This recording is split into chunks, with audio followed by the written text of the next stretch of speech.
can deal with whatever comes up. And Commissioner, just to follow up on what you told us a few minutes ago, when you said that there's a collective sigh of relief from police chiefs around the country, you've spoken to many of them. You don't, I assume that you mean because there will be less, because if there's a conviction, and because that means to you that there would be less rioting. Well, I mean, listen, that's a part of it, but it's just the right thing. I mean, what Derek Chauvin did was so far out of training, out of policy. I mean, he brought discredit upon an entire profession. Everybody in this profession were impacted by this. And that's why, if there is a conviction, people will be relieved. They're not just chiefs. I'm talking about the men and women that are out there every day trying to do the job properly, engage in constitutional policing. Now, I realize we've got some people that don't do that. But this sends a strong message that that kind of activity, that kind of behavior just will not be tolerated. And thank God it won't be, because we need to make sure that we can put in place the kind of changes that need to be put in place for policing in order to survive in the 21st century. Status quo cannot continue. Control room, can I go back to Sarah Seidner? Is she standing by? Sarah, let me come back to you. Philonise Floyd has been in that courtroom. You would know this, I don't. Many days, if not every day. I expect he will be back there for the reading of the verdict. Is that correct? I do not know the answer to that, because he didn't know that the verdict had come forward. I do think that at least one member of the family, from the Floyd family and from Chauvin's family, or someone who there are 2 seats there, so they've got one set aside for anyone that Chauvin would want in the room, and one seat set aside for anyone from the Floyd family who wants to be in the room. You know, I have to admit that it jarred me a little. He hadn't heard yet. And I do realize that we got some of this information literally 10 minutes before the court put the information out. I heard it from, a couple of federal employees and a couple of local officials as well. And so to have spoken with him and to have heard him take that sigh and then tell me it was going to be all right, and then to have heard him say that he believes, he knows what the jury has decided. He trusts that the jury has, in his words, put it, done the right thing, in his words, and he has faith. He also talked very much about the fact that he knows this is an historic moment, and he feels very strongly a deep personal pain, but he believes that he is going to see justice. Sarah, stand by for us if you would. We really appreciate you breaking the news here for us that the verdict is in and the jury is getting ready to read it.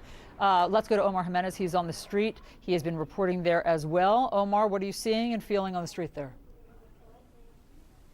Well, so we are at ground zero for what happened to George Floyd. This, of course, behind us is the intersection now known as George Floyd Square since this happened last May. And as we've been talking to people throughout here, there has been a combination of emotions, some tenseness, some nervousness, some even fearful of what the verdict might bring. But at the end of the day, one woman we spoke to said that no matter what happens, they are still going to be in the streets. They are still going to remain in solidarity with each other, because they believe that this moment is not just about George Floyd. It was sparked by him, but it means so much more, and it has the potential to send reverberations for generations to come. And when you look at some of the messages and the faces that are here at George Floyd Square, of course, pinned down in the middle by the fist raised in the air are Philando Castile, other names, Ahmaud Arbery, Breonna Taylor, Tamir Rice. People that have come here and visited over the course of today feel that this verdict comes on the shoulders of these black bodies that are now no longer here with us, and of course George Floyd's at the most recent one as part of that, and at least the most relevant one for his final resting place in many ways. Some of his last breaths were taken just across this intersection here. And so this moment means so much to the people here, and we can only imagine that once that comes down, no matter what it is, people are going to be in the streets either in solidarity or in anger, because as one activist put it to me earlier, when you keep getting pushed and you keep getting pushed, eventually you push back. They are hoping that at least for just a little bit, they don't have to push anymore. Omar Jimenez for us there, 38th in Chicago. Thank you so much. Listen, some of the faces he showed didn't get verdicts because there were no charges. Let's go to Van Jones now. Van, the special prosecutor said that this is about what Derek Chauvin did, not who he is. But for so many in this country, the verdict here correlates to a concern over policing across the country. Your first thoughts and the context of what we're about to hear. I've been in communication with a lot of young people on the ground in Minnesota. They feel like the humanity of a generation is on trial. People keep saying the system's on trial. It's not just the system. It's that they feel their humanity is on trial. Can this system ever truly respect black life? To have this videotaped lynching go around the world, people want to know, does my life matter? It's not just a slogan. It's not just a political talking point. Does my life matter as a young person trying to make it in this country? And you have a lot of people who have been organizing. They are exhausted. I cannot tell you the level of just pure fatigue in that community, because it's not the first. No, remember, you had Philando Castile. You had so many other cases. This is the one that finally, we hope, will give some justice. But what you're hearing is fatigue, exhaustion, and people afraid to hope. They're excited because they think, hey, it came back early, maybe that's a good thing. But even with that, even with all the evidence, even with all the police testifying against the officer, even with the speedy verdict, even with Keith Ellison coming in and saving the day as the state attorney general, even with all that, people are literally afraid to hope. They're holding their breath and preparing for another body blow. This is going to, you have young people watching right now, 40 years from now, they'll remember today. 50 years from now, they will remember today. This is how important this is to a whole generation of young Americans. And Van, what if it's not a guilty verdict?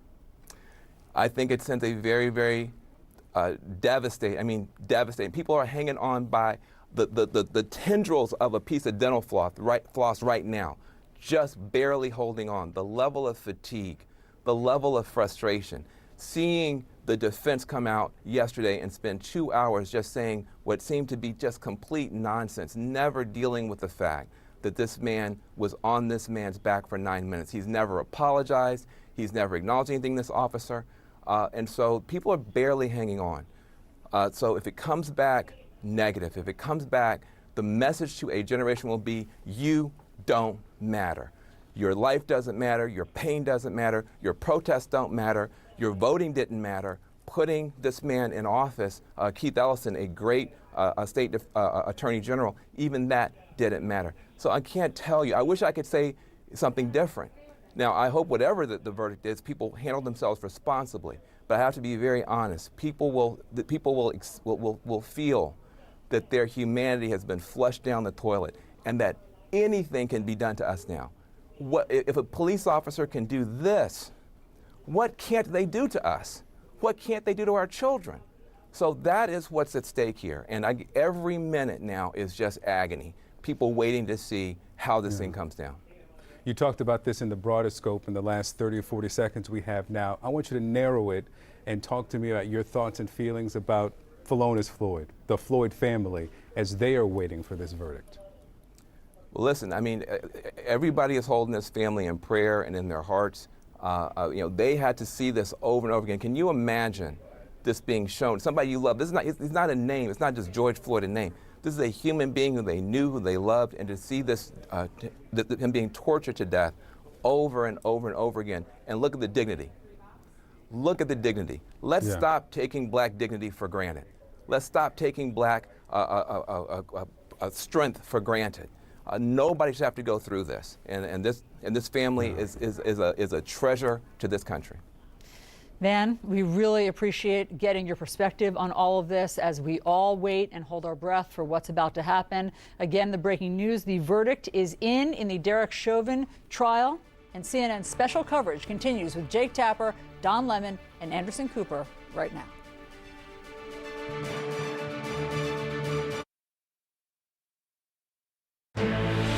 This is CNN Breaking News. Welcome to The Lead. I am Jake Tapper, and we begin with the breaking news. The jury in the trial of Derek Chauvin has reached a verdict. After about 10 hours of deliberation, the jurors have come to a unanimous conclusion on the 3 charges against the former Minneapolis police officer for the death of George Floyd. The verdict will be announced this hour, according to the court. It is a moment that the nation and many throughout the world have been waiting for. Chauvin is facing second-degree unintentional murder, third-degree murder, and second-degree manslaughter charges. The most serious charge is second-degree unintentional murder, and that carries a maximum sentence of 40 years in prison. Let's go straight to CNN's Sarah Seidner, live outside the courthouse in Minnesota. Sarah, you just spoke with George Floyd's brother. I can't imagine what they're feeling right now, but give us an idea. They're nervous, I imagine. You know, it's really interesting, Jake, because the Floyd family, particularly Philonise and his brother Terrence, they're really calm dudes. Like, they really have a sense of calm. And I asked them how that is possible in a time like this when everyone else, including myself, is on tenterhooks. And they said, look, we just have faith and we believe that justice will be served. I called Philonise Floyd just as I heard that the verdict had been reached. He had not heard that the verdict had been reached. He says, you know, okay, what is it? And I said, I do not know what the verdict is. And I felt a bit bad being the one to tell him. But, you know, his response was, it's going to be all right. He says, look, I realize that this is a historic case in America. But for us, it is deeply personal, a deeply personal case. He lost a brother. Terrence lost a brother. Rodney lost a brother. People lost a cousin and an uncle and a friend.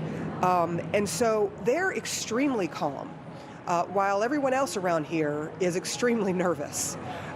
You have this jury of 12 people.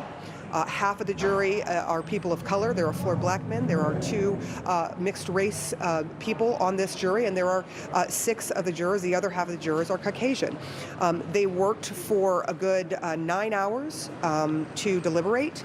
They went to deliberate at 4 o'clock yesterday, and they deliberated for 4 hours yesterday, and then came back and deliberated for about 5 hours before we heard that they had reached a verdict.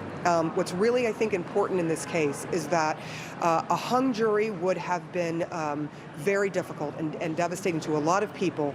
And I think, you know, having a decision is very important for everyone that has been involved with this, because as you know, with a hung jury, it would mean that you would have to, if the prosecution decided, they would have to do this all over again with all 45 potential witnesses and the Floyd families and you know, and potentially a member of the Chauvin family going back over all of these things and having a brand new jury and going through all this all over again. That's not going to happen. Well, but certainly you're not going to have a hung jury. We don't know what is going to happen. Right, and you're not going to have a hung jury after 10 hours. And the fact that this decision has been reached so quickly, we do not know what the verdict is, and we cannot assert what the verdict is in any way. We will hear it from the jury themselves in the courtroom. But generally speaking, Sarah, and you and I have gone through this a number of times, this would suggest an easy decision, whether it's an easy decision of not guilty or an easy decision of guilty. You hit the nail on the head, Jake.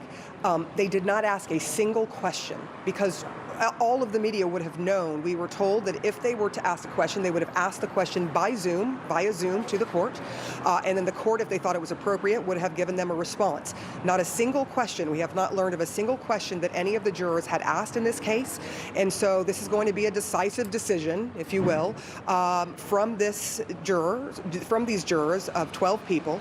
You know that we started with 14 because we had 2 alternate jurors. They were dismissed when this jury went to deliberate yesterday at 4 p.m. local time. And so we have a decision. We do not know. They can do one charge and they can decide on one, or they can decide all 3. He can be acquitted of all 3, or he can be found guilty of all 3, or just 1 or 2. So the system here is different than some other places in the country. And so this is one of those moments where we all just have to sit back and we have to wait for the foreperson, when asked what their decision is in court, we have to wait for that person to tell us what these 12 people have decided in the case involving a former Minneapolis police officer, Derek Chauvin, and the killing of George Floyd. And let us just remind our viewers tuning in throughout the world, of the 12 people on the jury, we know that 6 of them are white, 4 of them are black or African American, and 2 of them are bi or multiracial, and that's according to the court. So whatever the conclusion is, it is one that all 12 of these individuals of a diverse jury reached very quickly. Absolutely. It is a diverse jury. It's even more diverse than if you look at the state and at the county, but more reflective of Minneapolis itself. But you know the jury pool is a lot larger than just the city. So this is a diverse jury. It is both men and women. You have black folks, you have white folks, you have multiracial folks on this jury. They have been paying attention to, and we should make very clear that this jury was one that was writing notes the whole time, that was looking directly at the witnesses every single time and listening to the closing arguments and opening arguments. So they've been attentive, and now they have a decision. All right, thank you, Sarah. Let's go now to CNN's Omar Jimenez. He's at George Floyd Square in Minneapolis. That's what they call this area of the city where George Floyd died. Omar, it must be an incredibly somber scene there. It is, Jake. I mean, we've been talking to people here throughout the day about what this moment means. Of course, we were talking to them before we even knew a verdict was in. And for many of them, the common thread is that what happened to George Floyd is not an end-all, be-all, no matter what the verdict is, that this needs to be the beginning of a long-term practice of treating black people with respect. And this is really what it's all about. When you think about the verdict, and all, of course, we get caught up in all the legal proceedings and the trial and the legalese and what one witness said versus another. What it comes down to was this spot where George Floyd laid under the knee of Derek Chauvin for 9 minutes and 29 seconds, multiple minutes of which he was unconscious for back in May of 2020. It has become a makeshift memorial. It started at this Cup Foods here on the left, of course, with that call over a potential fraudulent $20 bill, where we know the cashier who initially wrestled with reporting it still feels guilt over that decision, thinking to himself, as we found out in court, that what if I hadn't called? What if I had just paid it out of my own pocket? Could I have stopped all of this? And then you're reminded of the stakes in this verdict. When you come over to the central part of George Floyd Square, you of course see the fist raised in the air, the statue that was erected here, but also you see the faces of George Floyd.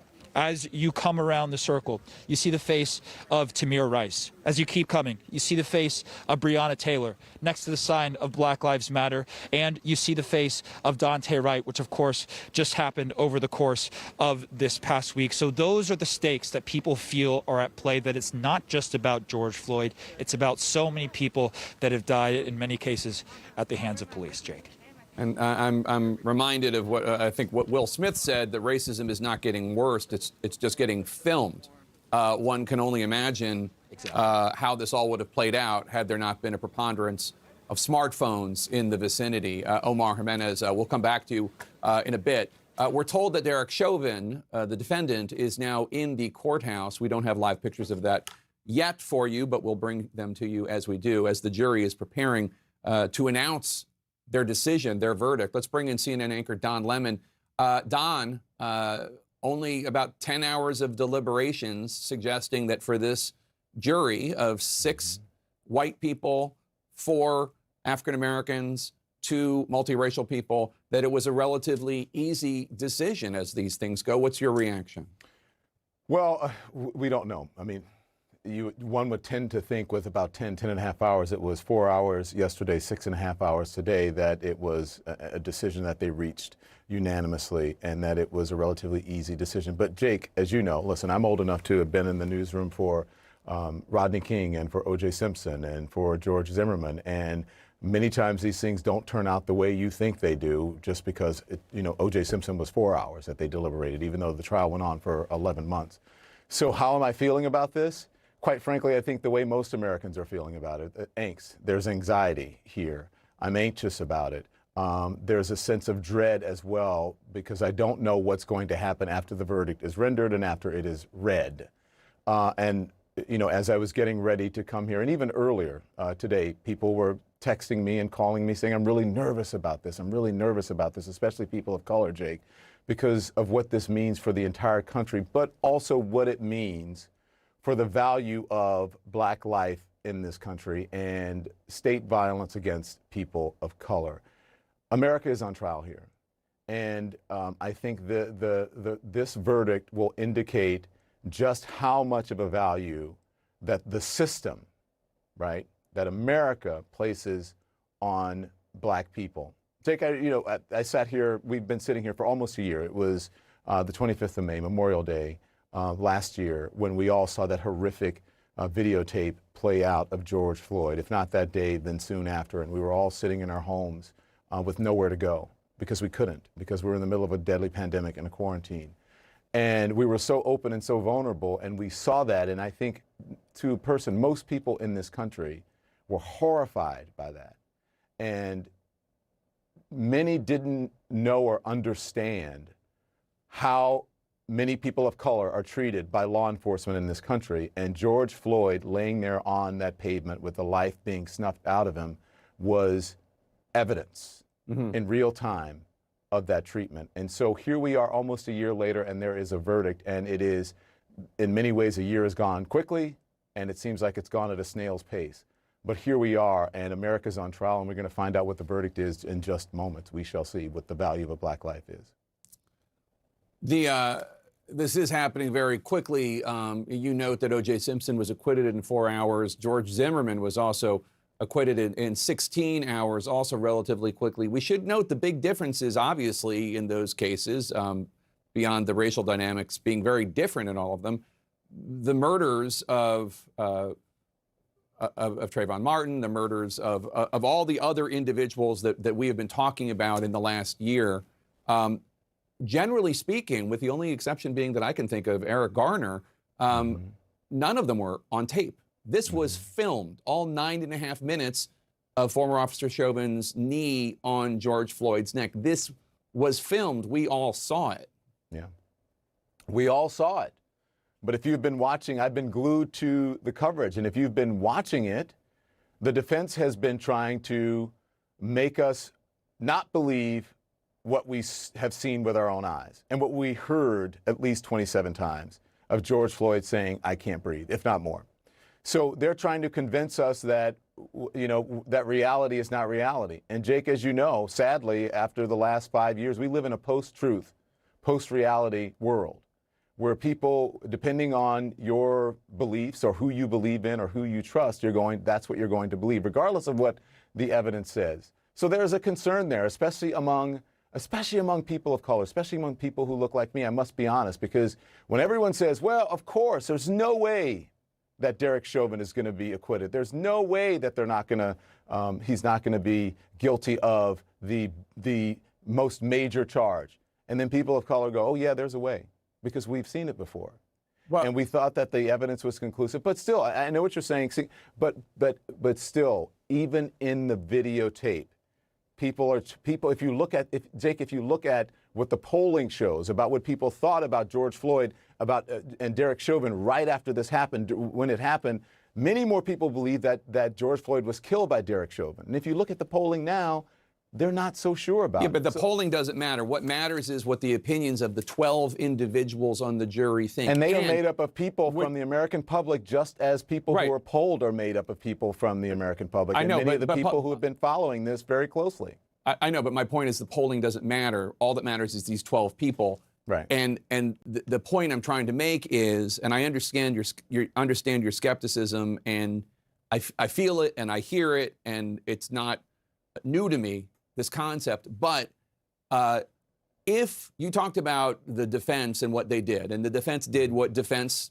attorneys do, they try to change the subject, or it's what they're supposed to do. Yeah, right? Yeah, exactly. Yeah. Throw as much on the wall and see what sticks. And we all talked over the last few weeks about this, that all he needed to do, that defense attorney, who, by the way, misled the jury and was reprimanded by the judge, or at least corrected by the judge for misleading the jury in terms of what was required in terms of cause of death. Yeah. But all that the defense attorney needed to do was convince one person, because you need unanimity on the jury. My point is, there is no hung jury. it's unanimous within 10 hours. You know, so that strategy, if that in fact was the strategy, all I need to do is convince one person with this. Yeah. And yeah, defense attorneys gaslight. That's what they do. That's their job.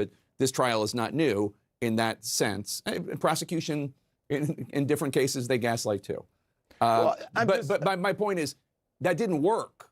It was unanimity. And like, I think we all suspect what the verdict is going to be. We don't know, but we suspect what it's going to be, because it's either an easy decision that Chauvin is not guilty, or an easy decision that Chauvin is guilty, right? Yeah. That's where the math comes down, reading the tea leaves. And it's a diverse jury.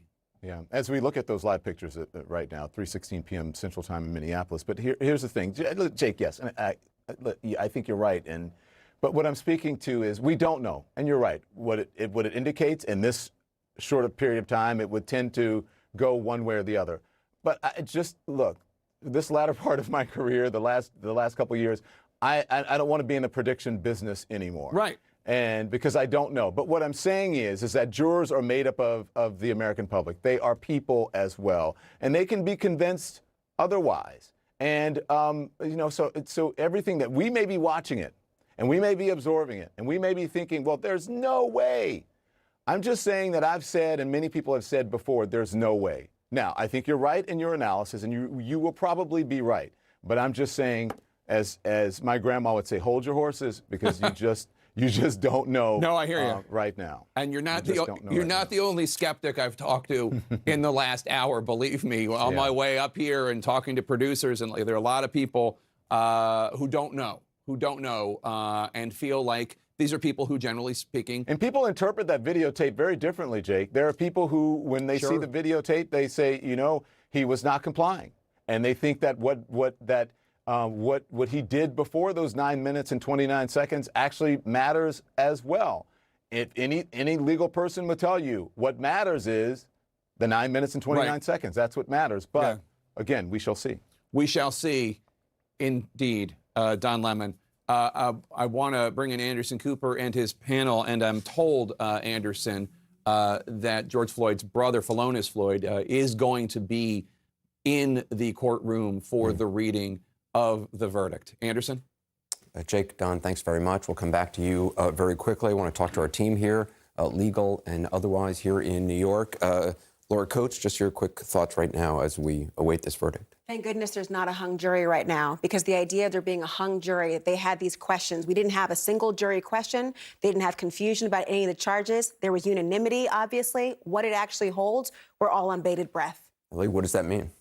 Well, look, I was taught that the moment a jury verdict comes down is the most serious and solemn moment in our democracy. I was taught that as a prosecutor. And when a verdict comes down, I was taught as a prosecutor, you don't move. You don't celebrate. You don't sulk. And you have to be mindful of who's there. We just heard Philonise Floyd will be there. The family members of the deceased are there. The defendant has his rights. He is there. So this is sort of the height of our criminal justice process. And I was taught to have very deep respect for that moment. Van Jones?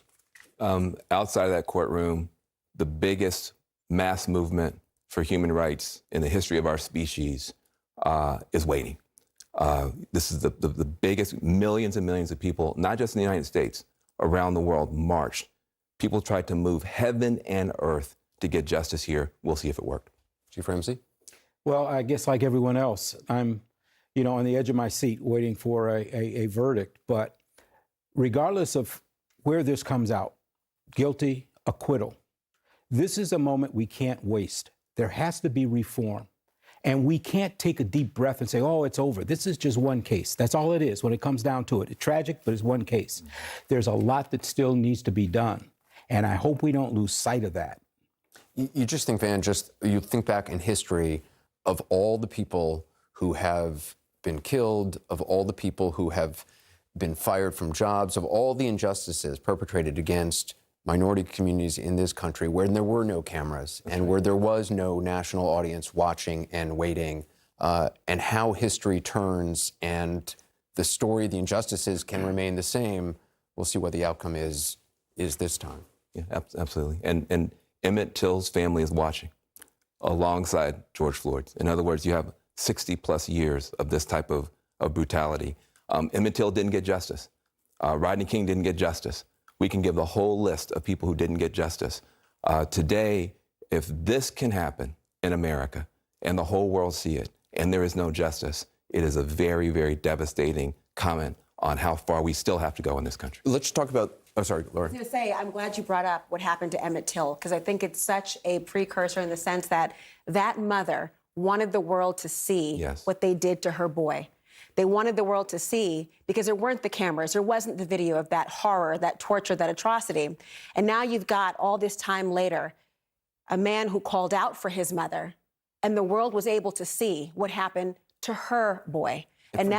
And for those who don't know the story of Emmett Till, his mother wanted them to literally see his body in the casket. She wanted everyone to see, with an open casket, the way in which they had diabolically tortured a 14-year-old child, and the way in which that particular time in American history treated a young Black child. And the atrocity of it, the anvil in his case was more than figurative. It was the idea of now the anvil and the weight of American history on Black America. But the idea here that the world has seen, remember how the prosecution ended the case. You can believe your eyes. You can believe your eyes. This will tell us if America's eyes are open and if they actually do believe what happened to that mother's child. The defense, in their closing, responded essentially with, don't be misled by freeze-frame stills on video. Let's talk about the actual charges that the jury had to decide on. Second-degree unintentional murder, third-degree murder, second-degree manslaughter. Can you explain? You know, this is the three different charges. For many people look at this, and I know, Ellie, you have a lot of comments on this as well. The hardest part to reconcile in Minnesota law is that these are unintentional acts, not intent to kill, but you still have to intend to perform the act that caused the death. So this is essentially the third-degree murder is you intended to commit the underlying felony, that being the knee to the neck. That's the felony assault. Then you go down to the idea of second-degree murder. That's the one talking about that you acted with a depraved heart in total disregard for the sanctity of human life by an action that you intended to commit, even if not intending to kill him. Then you have the idea of manslaughter, culpable negligence, meaning more than just ordinary negligence, that you had a slip of mind. No, it's that you intended the behavior and you were reckless, essentially, in your behavior, and it was grossly negligent. But the intent component is difficult to reconcile for a lot of people. So, Ellie, I mean, jurors have had to decide essentially a number of things, but what was in Derek Chauvin's mind? What was the policies of the Minnesota Police Department? And what was the likely cause of death? Yeah, Anderson, first of all, it's important that people understand each one of these charges stands alone. The jury's not going to just pick one and say, we find on that one. We are going to hear count one, guilty or not guilty. Count two, guilty or not guilty. And they can find guilty on all? They can find guilty on all. They can find guilty on any two, any one, or none. They have those options. Now, as to what was in Derek Chauvin's mind, there are two issues that overlay all three of the counts that Laura just outlined. One, was Derek Chauvin's use of force excessive? Did it violate police training, police procedure, police protocol? I think, in my opinion, the evidence was very powerful on that. We heard from Chief Arredondo, we heard from the senior lieutenant on the police force, we heard from the training officer, and the defense side, all we heard from was this one expert, Barry Broad, who tells us it's perfectly fine if someone's prone to use whatever you want to restrain them. Chief Ramsey, just from a law enforcement standpoint, you agree with that? I do agree. I agree that it was wrong. I agree it's outside of policy. I've talked to a lot of police chiefs. There's not a single one, as well as police officers, that believe what he did was okay. And I don't know Mr. Broad at all, but you can always find somebody that's going to, present that sort of opinion. But believe me, this is so far out. It's just one thing I think is important to remember is the reason that we're here and the reason that all this stuff matters is because you did have a mass movement. And don't forget, the local prosecutors were fumbling the ball. And you had people putting pressure. And that pressure resulted in Keith Ellison, the state attorney general, being able to take the case. And then they put on, I thought, an extraordinary case. I've seen a bunch of these cases where you felt the prosecutors were deliberately botching it. They didn't put the time in. They didn't really care. In this case, you saw the prosecutors doing an extraordinary job. I completely agree with Van. The initial complaint that was filed by the local prosecutors in this case was a mess. Yes. There were facts in there that were irrelevant. They talked about the size of George Floyd, and I think we all understand where they were going with that. They left out important facts. Flags were raised. The Attorney General did the right thing. He stepped in, he took over the case, and I think gave it really a grade A prosecution. You know, immediately what comes to mind in this case is the reinstatement of one of these charges, that third-degree murder charge. That was reinstated over the course of this trial. And that harkens back to what happened to another former Minneapolis police officer, Mohammed Noor, who killed Justine Damon, who is an Australian woman living in Minneapolis who reported a sexual assault in the alley and was shot by this officer. Now, he was convicted, if you recall, on that particular charge.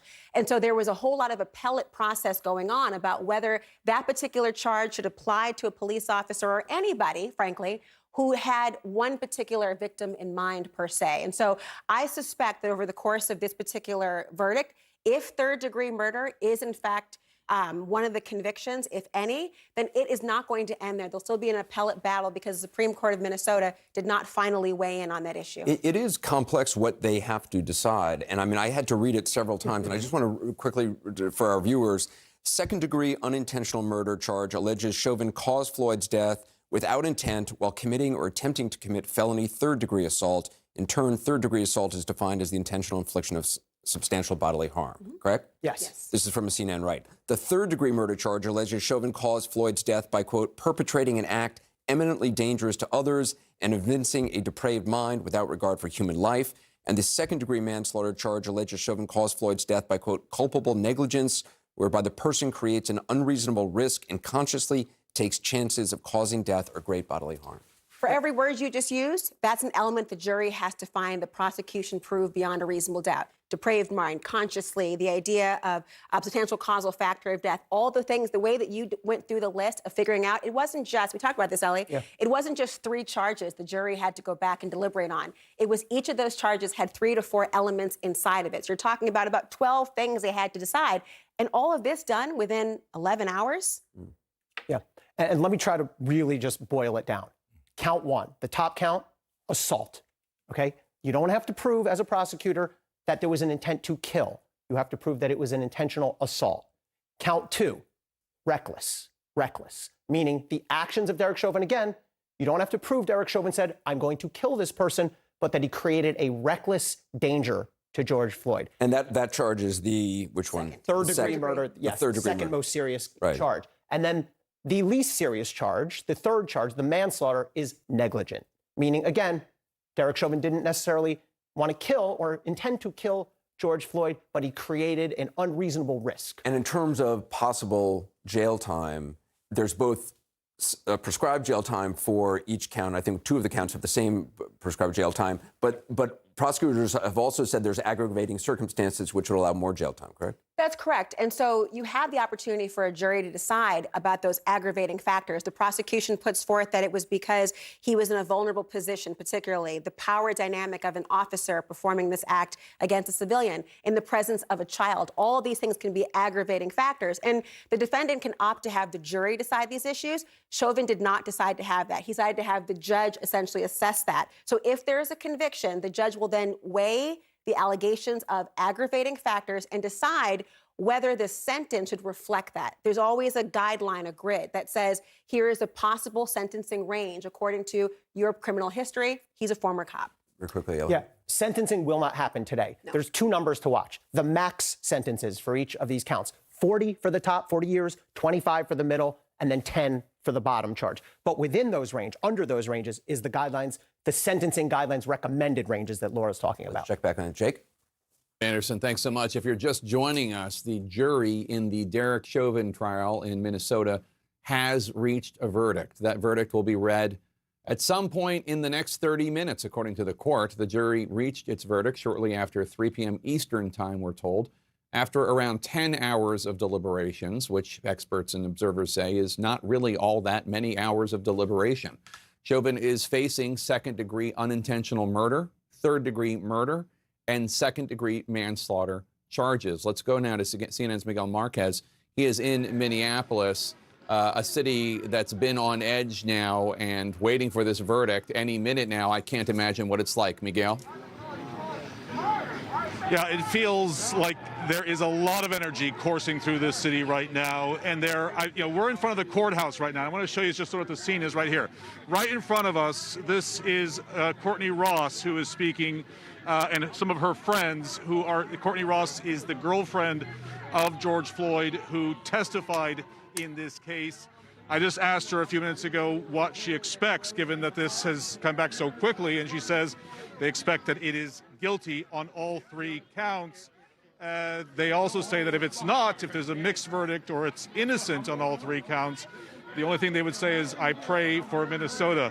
I want to show you just in the last few minutes, this has all developed here, where you can see a lot of press, but also lots and lots of people who have come from all over Minneapolis.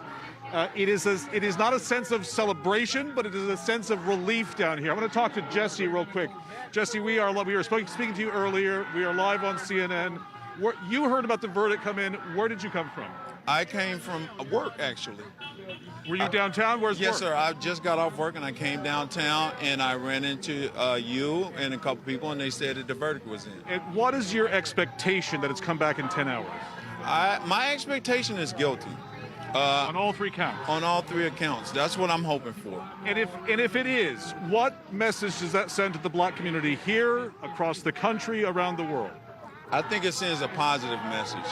I think it's a step towards the right way, as far more as us finally seeing justice for such a horrific incident, and I just really believe it's going to come back guilty. And how concerned are you that it could be a split decision or not guilty on all 3 counts? I'm not concerned about a split guilty at all a split decision and this is the reason why, because so much of society right now is hanging on to it being guilty, and if it's not, it's going to be chaos. All right. Thank you very much. We'll be watching along with you. I'm trying to read this poem called George Floyd is My Emmett Till, as I told you. George Floyd and Emmett Till, that connection. He has a poem that he wants to read here tonight.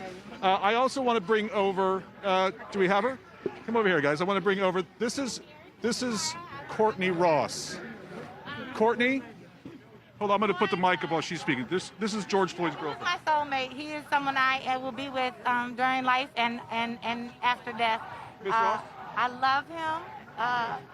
He is a man with a big heart, like everyone is saying in the courtroom. Okay, baby. Ms. Ross? And sorry, it's hard when someone I'm not used to it. Ms. Ross. That's important. I would just let you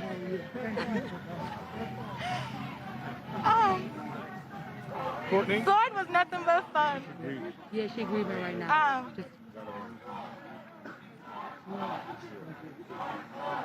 He was funny and silly and prayerful and a man of God. And he was out of this world. And I like to tell people a lot, like, Floyd was a big man, and he was too big for this earth. And I see it now. I see that he's over all of us right now. And we got your back. We got your back. Ms. Ross, will a guilty verdict on all 3 counts bring any solace to you? I can't say. I just can't say. Courtney, what would George think about all of this? What he created? I've always called him Floyd. So George is always kind of like, who is that? Like, man, George. I don't know who that man is. I didn't date him. No, I'm just kidding.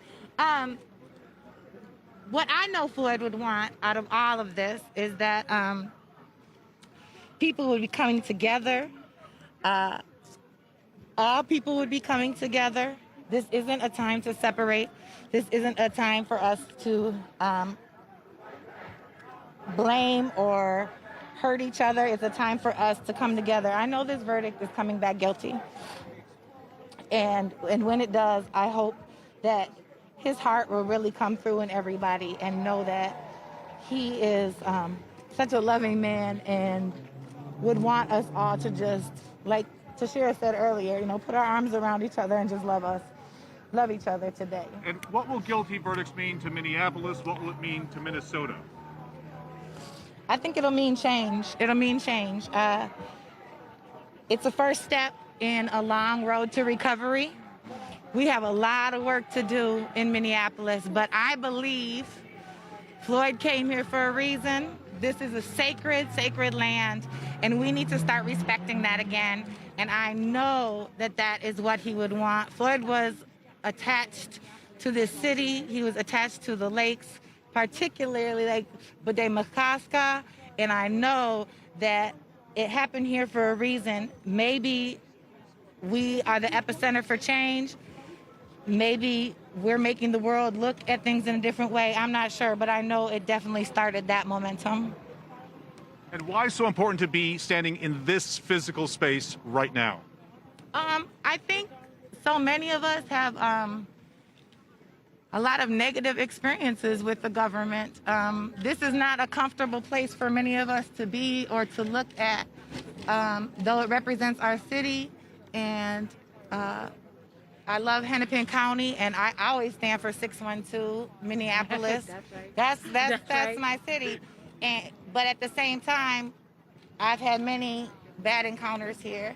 And so I think it's time that we show what this building is supposed to be about, and it's supposed to be about justice. So it needs to come back with that guilty verdict so we can start to believe again in what this is about.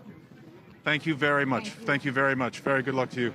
Jake, just a little sense of, I want to show you one other thing that's happening down here all the way on this side. They've actually set up a barbecue, and there is that sense, not quite of celebration, but certainly of relief. A great expectation that this is going to be guilty on all counts. If it's not, that may be even a bigger problem. Jake? Yeah, you just heard there from Courtney Abacha Ross, the girlfriend of the late George Floyd, expressing confidence that it will be a guilty verdict and that hopefully this will bring about some unity in the United States. Miguel Marquez, thank you so much. I want to go now straight to CNN's Sarah Seidner. She's live outside of the government building, the courthouse in Minnesota. And Sarah, you've been talking to the Floyd family. What are they telling you? So I just heard from Philonise Floyd, George Floyd's brother, and reminding folks that he was also the person that the day after he laid his brother to rest, he went to Congress and spoke in front of them for the George Floyd Policing Act. And so he is hoping for reform. But right now, he is up in the court room. He told me that he was pacing, getting ready to go into the court to hear this verdict. He is now in the court, and he said to me, you know, after all of this, for him, he has had a really hard time sleeping. And he said, I haven't been able to sleep throughout much of this. And he said, maybe hearing this verdict will finally help me get some sleep. And in his mind, he wants the verdict to be a certain way. And he said if it goes that way, then he might finally be able to get some real rest, because he hasn't since the day that his brother, George Floyd, was murdered on May 25th, 2020.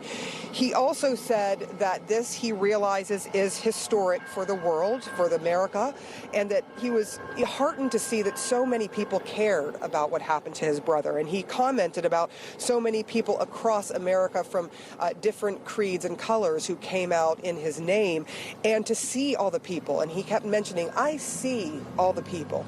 I appreciate their support, whether it be in the streets or in the halls of Congress. I see all of the people who have stood up for justice and stood up for his brother and against what happened to his brother. So right now he is inside of the court waiting on the verdict, just like all of us. Jake?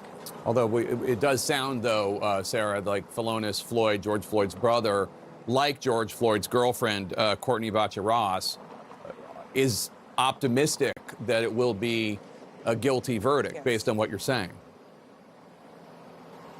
Absolutely. And you know, the reason for that, one, is he has said this over and over to me long before the jury said they had a decision. He has said that he has faith and he believes that no one could have watched that video, the video alone, and not come back with a guilty verdict.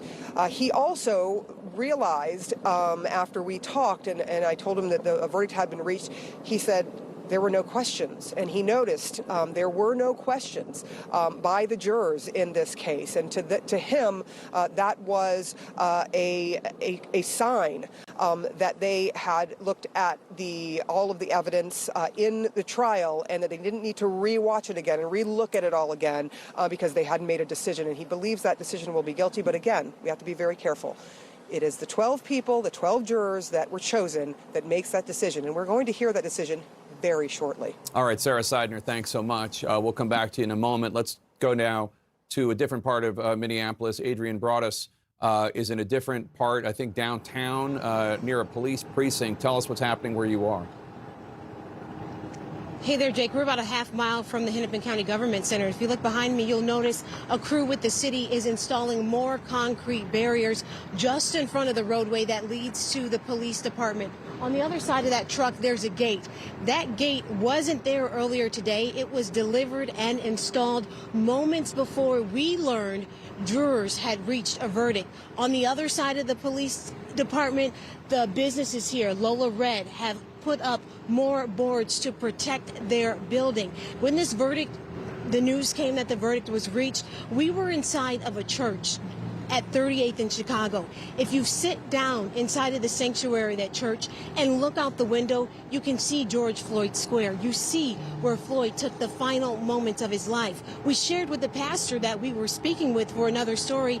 The jury has reached a verdict. He and his wife said their heart dropped, but they found a bit of comfort knowing the jury reached the verdict so quickly. And one thing they also pointed out, so many have asked them, what do you think the outcome will be? He said they're not necessarily worried about the outcome. The bigger question at this hour is what is most important. And they talked about humanity. He talked about the people he served for nearly 40 years on that corner. Like Floyd, he moved to Minneapolis from Texas. And like other people in that community, he had issues with members of law enforcement at a young age. He said he had an encounter with police that left him with a traumatic brain injury. And he wants to use that experience, once we hear the verdict, to move forward, to help people heal. He said, you know, yesterday when we heard the closing arguments, the defense said Floyd had an enlarged heart. The prosecution said Chauvin's heart wasn't big enough. He said heart is at the center of this, and he leads with love. Downtown, around all of the barriers and barricades, there's a big billboard. It's black, and in white letters, there's the word love. And that's what he wants to lead with, love. Jake? Adrian Broadus, thanks so much. I want to go back to CNN's Don Lemon. And Don, one of the most remarkable things about this trial and about the George Floyd case, and I don't know if my team has those murals, the pictures of those murals ready, but there have been pictures, paintings, murals of George Floyd around the world, in Pakistan, in England, all over, as a symbol of injustice at the hands of the government. This case has taken on a truly international meaning, representing the idea of people who do not deserve it being put down, being killed, being oppressed by their governments, often because of racism, but also just in general, government versus people. Yeah, and it all started in Minneapolis in what is now George Floyd Square. There was no George Floyd Square there, obviously, before this happened. But it has also transformed in many ways to a Black Lives Matter way, which is in D.C., where you live, Jake. But I think the reason it's become such a symbol is obviously because, number one, I really do think that it's because of the attention that this particular case got because we were in quarantine. And because people didn't know where their lives were going, what was going to happen next, because we didn't know if our loved ones were going to be sick, and or if we were going to be sick, or what was going to happen from moment to moment, if we were going to have a job or so on. We have to remember where we were a year ago, and not very far, along in a year from now, a couple months, at May 25th. We're basically sort of in the same place. So we were all sitting at home in quarantine. And I think the whole world was watching because because the world looks to America as a symbol of democracy.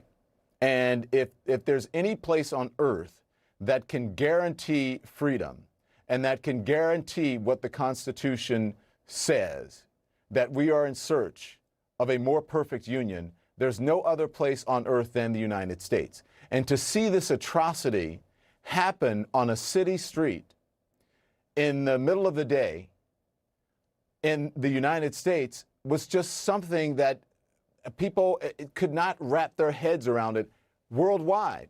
People in America couldn't as well. For people of color particularly, it was a confirmation of all those things that people say, well, you know, maybe it's an exaggeration and what have you, but it was confirmation. I think for many people around the world, it was just sheer, they were just stunned, and they couldn't believe something like that was happening in the United States and not in some war zone or some third world country. So just to take a step back, the Black Lives Matter movement, as I recall first hearing about it, was in 2015 after the death of Michael Brown in Ferguson, Missouri.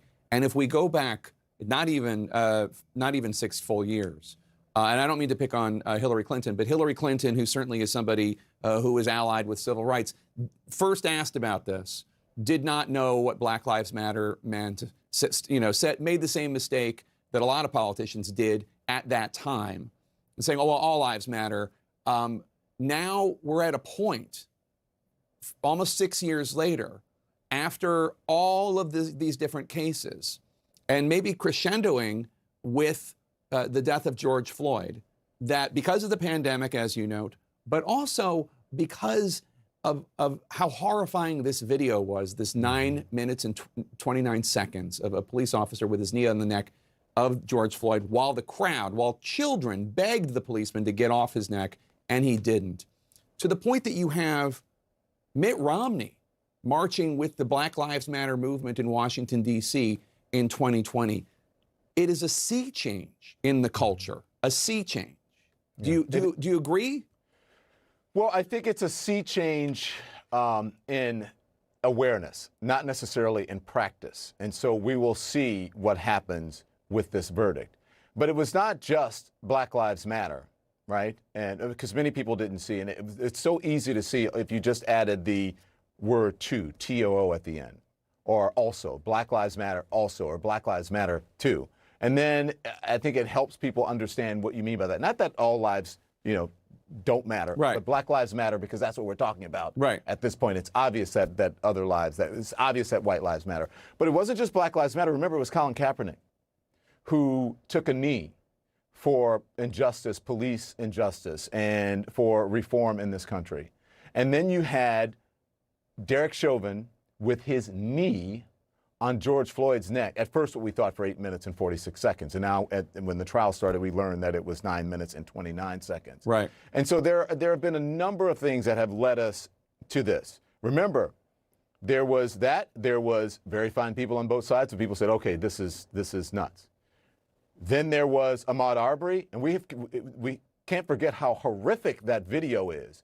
Horrific what happened to Ahmaud Arbery, but how horrific the video is of Ahmaud Arbery jogging down a street and then being shot with a shotgun, and we see it. Yeah. And then we hear what happens to Breonna Taylor in her bedroom, and then the death of George Floyd. So there have been a number of things that have led to this, but yes, a sea change in awareness. We'll see if it's in practice when this verdict is read. Don, we'll come back to you in a sec. CNN's Omar Jimenez is at George Floyd Square in Minneapolis at the site of this alleged crime. Omar, what's it like there?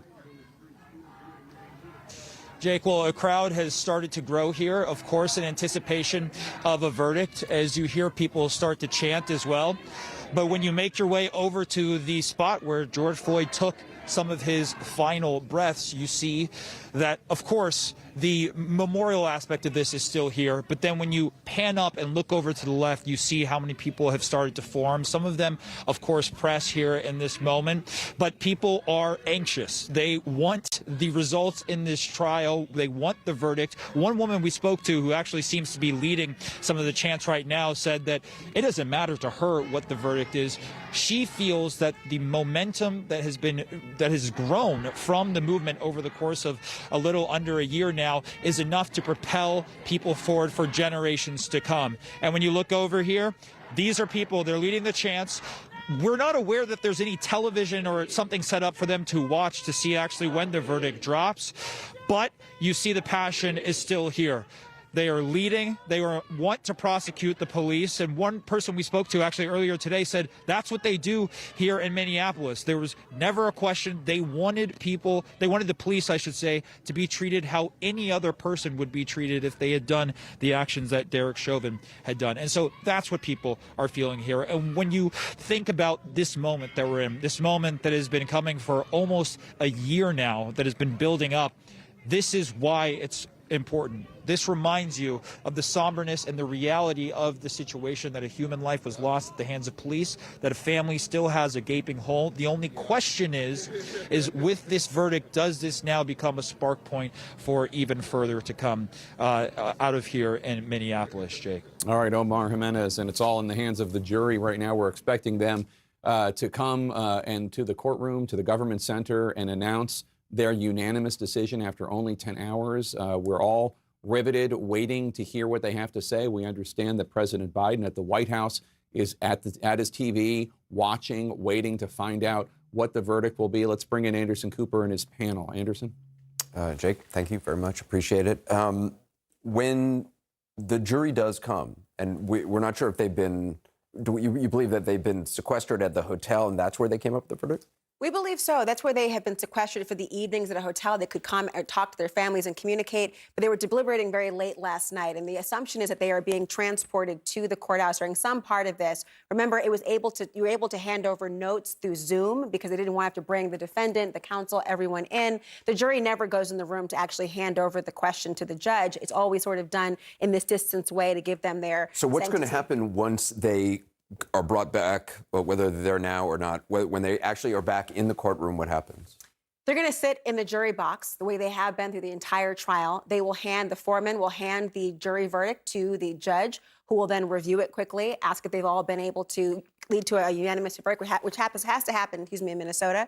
It must be unanimous. At this stage, does the judge already know what the verdict is? Yeah, usually the judge gets a look in advance. He knows what's coming. He will ask the foreperson of the jury, count one, how do you find? Guilty or not guilty? The foreperson will read the verdict. We'll do that times 3. And then the next big thing that happens, if there is a conviction, the prosecution often seeks to remand the defendant, to send him into jail. Derek Chauvin has been out on bail pending trial. What changes if there's a conviction is that presumption of innocence is now gone. So it's common, it's up to the prosecutor if you want to ask this, and the judge doesn't always agree. But I've had cases like this where someone's out on bail, get convicted, you say, Judge, we now move to remand the defendant, and often, not always, often the judge says, I grant that motion, and he's off to prison. So there's an option. He might be able to go home, or he might actually directly go to prison. Well, sometimes it's called step back oftentimes, right? And they could be able to do it because this is a murder conviction. It's not one that's a nonviolent crime. Sometimes judges will give the luxury of being able to settle one's affairs before being brought in. But of course, Derek Chauvin, if he is convicted of murder charges, one or more, or of any of them, then there is a presumption that he is no longer able to have the benefit of freedom. But again, this is not a sentencing opportunity yet. This will be the conviction or acquittal moment. The judge will still have to determine, often through a report, there'll be discussions about remorse, et cetera. He'll fill out some paperwork. He'll talk to the equivalent of a probation officer about his views on the crime and what he has done to sort of guide the opportunity in the judge's hand to say, what am I dealing with? What type of criminal or felon am I dealing with now? Am I talking about somebody who's likely to be a recidivist, meaning they'll return to a life of crime, somebody who needs treatment in other ways?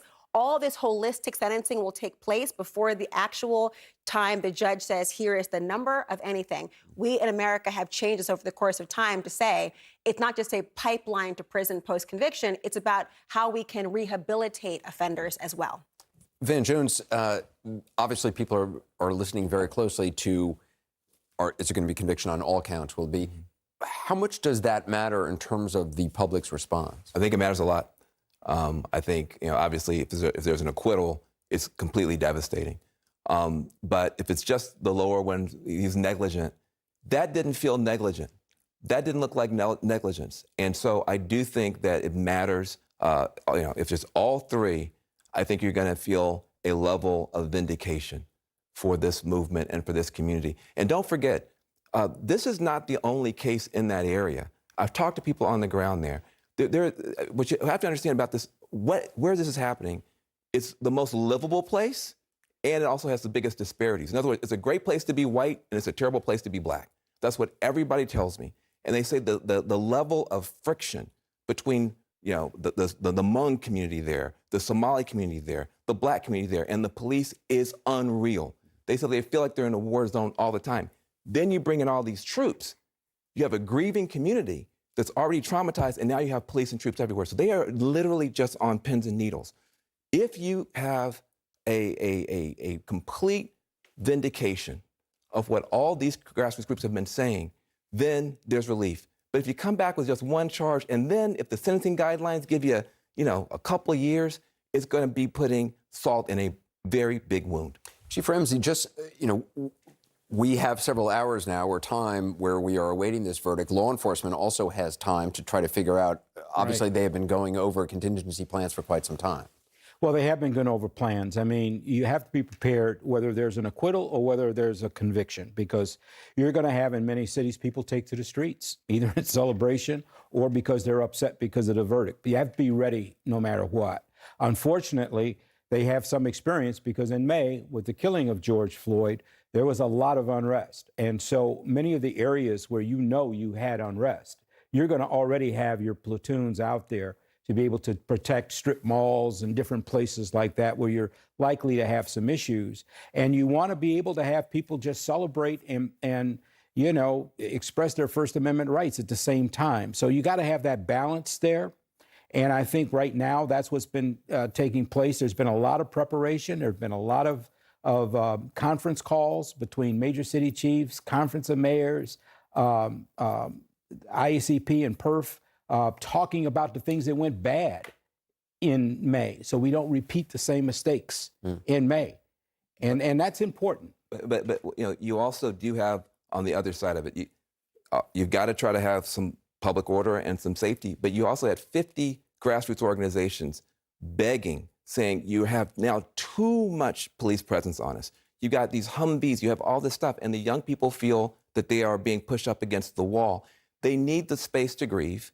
They need the space to celebrate, and they need the space to be able to do it the right way. And so sometimes, you're in a tough situation if you're in local government there, because if you don't have enough presence, you're going to get in trouble, but you can also overdo it. And so what my hope is that you have, let me just give some praise to some of these groups, Black Visions Collective, Reclaim the Block, Minnesota Youth Collective, Take Action Minnesota, ACER, Movement Voter Project. Those young people have been out there when the cameras were there and when they weren't, keeping this movement going. They need space to protest tonight safely or to celebrate tonight safely. I hope they get it. What's concerning, though, is we have a Pavlovian response in America that when we have impending verdicts and you see buildings start to be boarded up and businesses start to close, that trust gap that's already there between our justice system and members of the community, it expands exponentially. Because in their minds, they say, you're preparing me for an acquittal.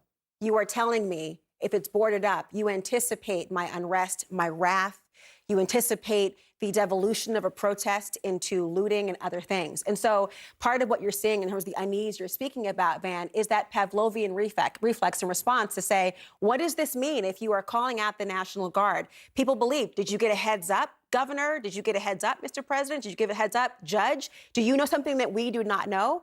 And finally, on the point that you raised, Van, about the difference between how people will compare and what negligence looks like, Minnesota has a very specific and recent memory of what second-degree charges look like, second-degree manslaughter, because Geronimo Jimenez, who killed Philando Castile, charged and acquitted with the second-degree manslaughter charge.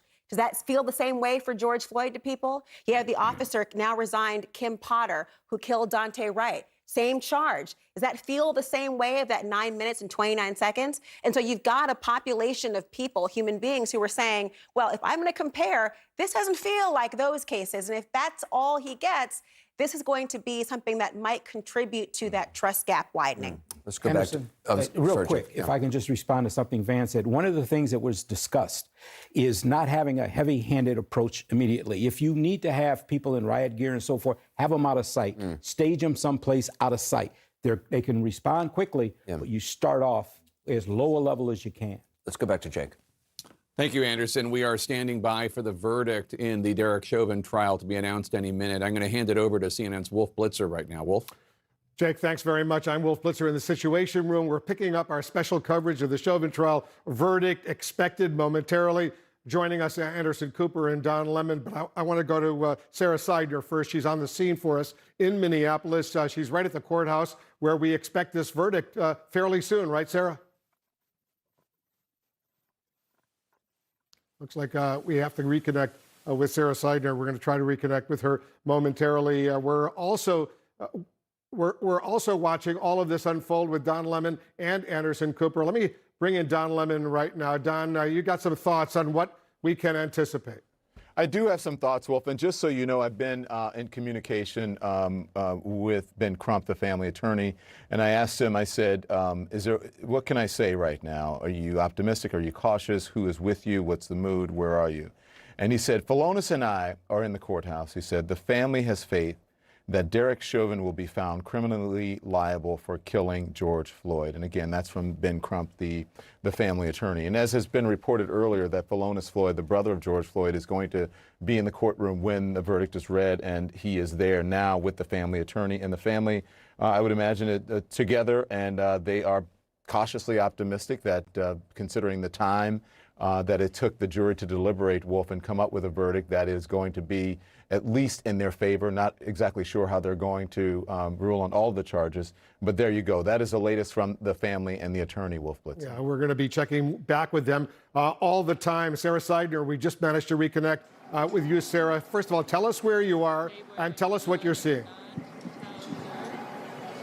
All right, so we are right across the street from the Hennepin County Government Center where the court is. We know that George Floyd's brother, Philonise Floyd, is inside of the court. And before that, they spent nearly 3 weeks listening to powerful testimony from 45 witnesses in total, 38 from the prosecution and 7 from the defense.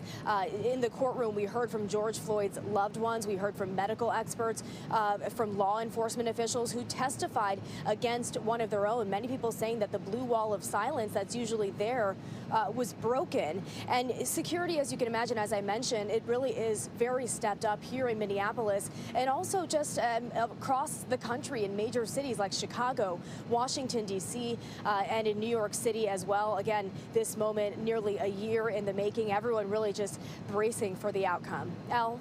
We await the verdict. Rena Roy with the latest live from Minneapolis. Thanks, Rena. Well, Ryan Smith is our legal analyst here at ESPN, and he joins us now live on SportsCenter. Rena talked about the deliberations, about 10.5 hours over 2 days. I'm not asking for a prediction. I'm just asking about the timing here. When you hear that, it's 10.5 hours in just 2 days. What does that indicate to you? Well, Kevin, as you say, it's impossible to know exactly what the jury is thinking or what they're considering. But one thing it tells me is that they thought through carefully the aspects of this case. Why do I say that? There are cases I've covered where they come back with a quick decision, and it's not that juries didn't think that through when they come back quickly, but it means that they had a sense of what they wanted to do and they acted on it quickly. What this tells me is you got 3 different charges: second-degree murder, third-degree murder, and second-degree manslaughter. It's a lot to consider. I think people look at a case like this and they say, well, I see what happened to George Floyd on the camera, and I believe I know what should happen here. But when you talk about juries, the instructions they need to go through, when you talk about charges like second-degree murder, where they have to not only determine causation, that Derek Chauvin caused his death, but also that he did it during the commission of an assault, that another charge, talking about third-degree murder, there has to be an element of depraved indifference for human life. It seems to me that taking that amount of time shows me that they carefully went through everything involved in all the charges, and we'll just have to see how they end up deciding. All right. Take us behind the scenes now here. What is the court going through right now with the process with the jury to get them ready? Well, now it's interesting. The court takes its time, and I think that's hard for people to understand because they think the jury's reached a verdict, let's have it right now. What they have to do is get everybody in place, first of all. So whatever and also we're in a pandemic, so whatever the restrictions that are going on in the courtroom, that's making it take longer than it normally would. Normally, we'd wait for everyone to get together, maybe the victims' families to get into the courtroom, everyone to be in place, the jury in place, everybody's ready, let's bring them in, let's have them read the verdict. But I think COVID is making things a little bit more complicated and maybe making things take more time than courtrooms usually think. Right now, you're in the process of getting the jury to get ready to walk in that courtroom and issue their verdict. And you just want to make sure that everyone is in place within the restrictions of COVID precautions that are being taken. We're going to go live to Minneapolis in a moment as the judge is out. But in the meantime, Ryan, we've got a graphic here of the 3 counts and the charges here. Help us understand, specifically, when you see second-degree unintentional murder, what does that mean? So you're talking about a couple of different elements. The first element is that Derek Chauvin caused the death of George Floyd. The next element is that he did it during the commission of an attempted assault. Ryan, we're going to hold that thought. Let's go to live coverage here on SportsCenter.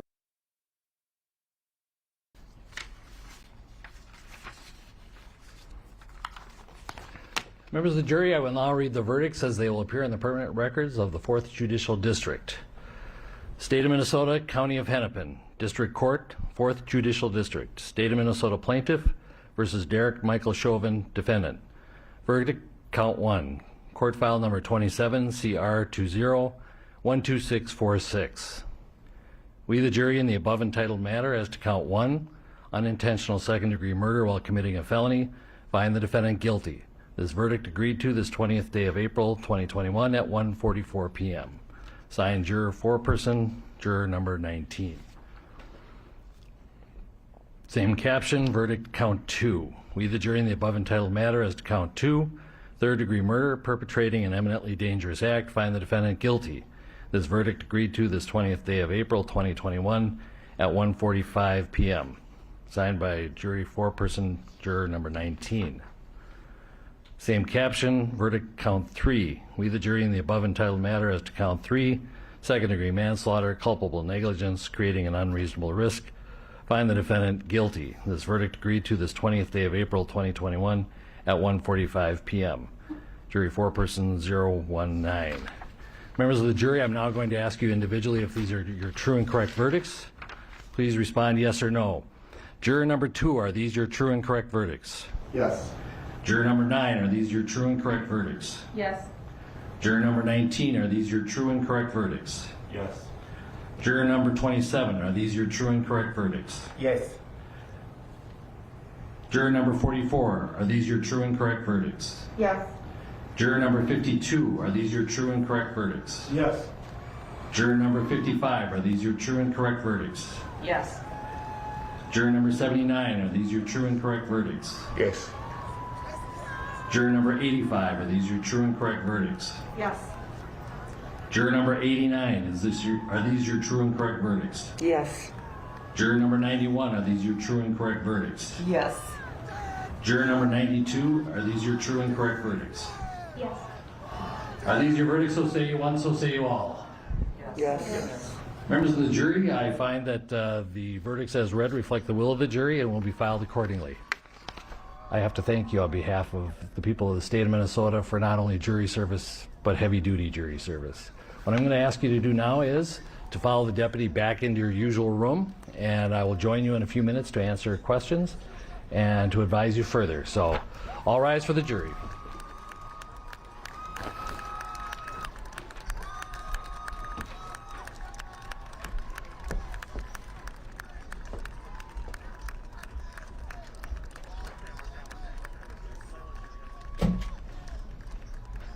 All right, be seated. With the guilty verdicts returned, we're going to have Blakely, you may file a written argument as to Blakely factors within 1 week. The court will issue findings on the Blakely factors, the factual findings, 1 week after that. We'll order a PSI immediately returnable in 4 weeks. And we will also have a briefing on, after you get the PSI, 6 weeks from now, and then 8 weeks from now, we will have sentencing. We'll get you the exact dates in a scheduling order. Is there a motion on behalf of the state? Your Honor, the state would move to have the court revoke the defendant's bail and remand him into custody pending sentencing. Bail is revoked, bond is discharged, and the defendant is remanded to the custody of the Hennepin County Sheriff. Anything further? All right. Thank you.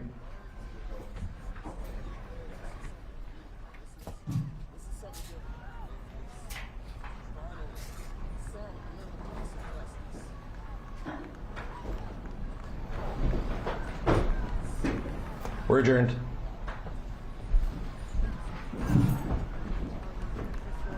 So there you have it, less than 10 minutes. Guilty on all 3 counts. Guilty second-degree murder, guilty third-degree murder, guilty second-degree manslaughter. You saw the former police officer there, Derek Chauvin, handcuffed. He's going back into jail. He was out of jail on bail, awaiting these verdicts. Guilty on all 3 counts. Let's get immediate reaction from Don Lemon. Don, you're watching this as closely as anyone. Justice has been served. And you can see the reaction from the crowd, how America feels. And I'm sure people who are watching all over this country, or watching all over the world, are on their devices getting messages from people, as I am, saying, thank you, Jesus. Thank God. Finally, justice on all counts. The attorney for the Crump family has reached out and given me a statement, Wolf, and he says, guilty. Painfully earned justice has finally arrived for George Floyd's family. This verdict is a turning point in history and sends a clear message on the need for accountability of law enforcement. Justice for Black America is justice for all America. We thank Minnesota AG Keith Ellison and his team, along with our legal team, for fierce dedication to justice for George. But it does not end here. We still have work to do. We have to make the George Floyd Justice in Policing Act become law so we can hold law enforcement accountable and prevent so many of these unjustified killings of marginalized people of color. This reminds me in so many ways, and it's not specific, but it reminds me of the tension and the passion and the angst that was felt during the reading of O.J. Simpson. People on the street hugging each other, other people were just beside themselves. But remanded into custody, the verdict spoke for itself, and if that didn't speak for itself, Wolf, a police officer who had been on the job for years, a training officer, handcuffed and led away, and the next place for him, the next home for him, will be prison. You know, Don, this is a powerful moment in American history that we're watching unfold right now. Anderson, guilty on all 3 counts, second-degree murder, potentially up to 40 years. We don't know if he'll get that. Third-degree murder, guilty, 25 years, maximum sentence. Second-degree manslaughter, guilty, maximum sentence, 10 years. Don't know if he's going to get all that, but he's going to jail right now for potentially a very long time. Yeah, and just for our viewers who are watching, on the left-hand side of your screen in the lower corner, what you're seeing is that is the location where George Floyd was murdered. That is where Derek Chauvin killed, murdered George Floyd. On the right-hand side of your screen is outside the courthouse where we were seeing George Floyd's girlfriend. Van Jones, your response to your reaction to this verdict? Well, you know, one down, many, many more to go. But I think about that young girl who brought out her cell phone and who stood there in horror, not knowing what to do, but just holding that phone steady. She did the right thing. All those community members who came and begged and pleaded and talked, they did the right thing. That EMT person did the right thing. When people called the police on the police, they did the right thing. When the police chief fired this man, he did the right thing. When people marched by the millions, they did the right thing. And part of what I think the message has to be is that we have to get more involved. It started with that young girl. She got involved. And then you had a community stand up, and you had a governor step in and take the case and give it to Keith Ellison to make sure that it was done the right way. This is the beginning of something. This is not the end of anything. This is the beginning of something. Where is Congress? They need to act. Those chokeholds are still legal according to federal government. That needs to change. There's no duty to intervene from the federal government. That needs to change. There's no registry for cops like Chauvin. That needs to change. You know, when you have somebody like, Representative Karen Bass and Tim Scott fighting, we need to get behind them. This should never happen again. One down, many more to go. Sometimes when we fight, we lose, but sometimes when we fight, we won. The people won. When you saw Derek Chauvin putting his hands behind his back, being handcuffed and led out of the court, what did you think? Justice. Justice. I've seen so many kids who've done so much less than him walk out of courtrooms in handcuffs with much less evidence. I've seen kids do 20 years, 30 years on snitch evidence. Just one kid testify against another kid and go away to prison. You don't have TV cameras and body cameras and cell phones. So many young people from that community sitting in prison and cops getting away with murder over and over again. That's what justice looks like. When people break, all we want is the police to obey the law. We're not asking for anything but that, for the police to obey the law. And when they break the law, they should have handcuffs just like anybody else. We don't want them to be below us or beneath us. They should obey the law. That is what justice looks like. Do you worry some people are going to see this and say, okay, that's good, it's done, it's over? It took too long. It took too long. It took too much marching. It took too much. It took too many tears. And it was too close. And I don't care who you are, this morning you woke up afraid to hope. You were scared to hope. Even with all the evidence you saw, you were scared to hope this morning. That tells you we need real change. Laura? You know, these bystanders we heard in the prosecution's closing, they bore witness to what was happening. They felt powerless. They felt guilt. They felt remorse that they could not do more. And I remember that 18-year-old who had the wherewithal and the fortitude to hold America's eyes to what was going on and said, I spent nights being guilty, apologizing to George Floyd. And then I realized it's not what I should have done, it's what you should have done, talking to the officer who was standing there in that courtroom. And the idea here that here we are, going from a feeling of powerless to having it handed over to the jury, for them to now assign guilt to somebody who was not a part of the noble profession of police officers, that was acting under the color of law because he could. And how dare anyone question my ability to keep my knee on the neck of a man for 9 minutes and 29 seconds. This is a profound moment of justice, but it's also one, as Van talks about, I look ahead to what justice actually means in a definitive and holistic sense. This is but a start, but at least now I can answer my son's question when he says, Mommy, what if that happened to me? I can at least show him what justice looked like today. I want to go to Sarah Seidner. Sarah, explain where you are, what you're seeing. Go to the sidewalk. Let's go to the sidewalk. Sarah Seidner, she's getting back into position. We'll go back to her very shortly. Laura, just in terms of what happens now, sentencing now is several weeks away. It is. And first, what happens, as they said, you'll have what they call the Blakely factors, the idea of those aggravating factors. What that means is the judge will now decide whether the idea of it happening in front of a child, we know as young as 9 years old, the idea of George Floyd being particularly vulnerable in the position, the idea of the power dynamic of an officer to a civilian, the judge will now assess those aggravating factors. You'll also have the notion of what's called the PSI. He said the pre-sentencing report, essentially. And what that is to show the different, they call them crimogenic factors that say, what's his remorse? What's his criminal history? If any, I suspect there's none. He's a police officer, or was after all. And the idea is about what would a holistic rehabilitation plan look like. Remember, he's not serving life in prison on any of these charges, so he will one day return to society. What will that look like when he does? You know, Van, Laura Coates talked about bearing witness, and you talked about it as well, the young woman who held a camera up, and all of us carry those cameras with us. But it really reminds so many people, it reminds us all that we can bear witness in our own lives. Yes. I'm not talking about videotaping things. I'm talking about bearing witness to the struggles of others, bearing witness to the pain, to the injustices that we see. Yeah, and that was one of the most beautiful things that happened.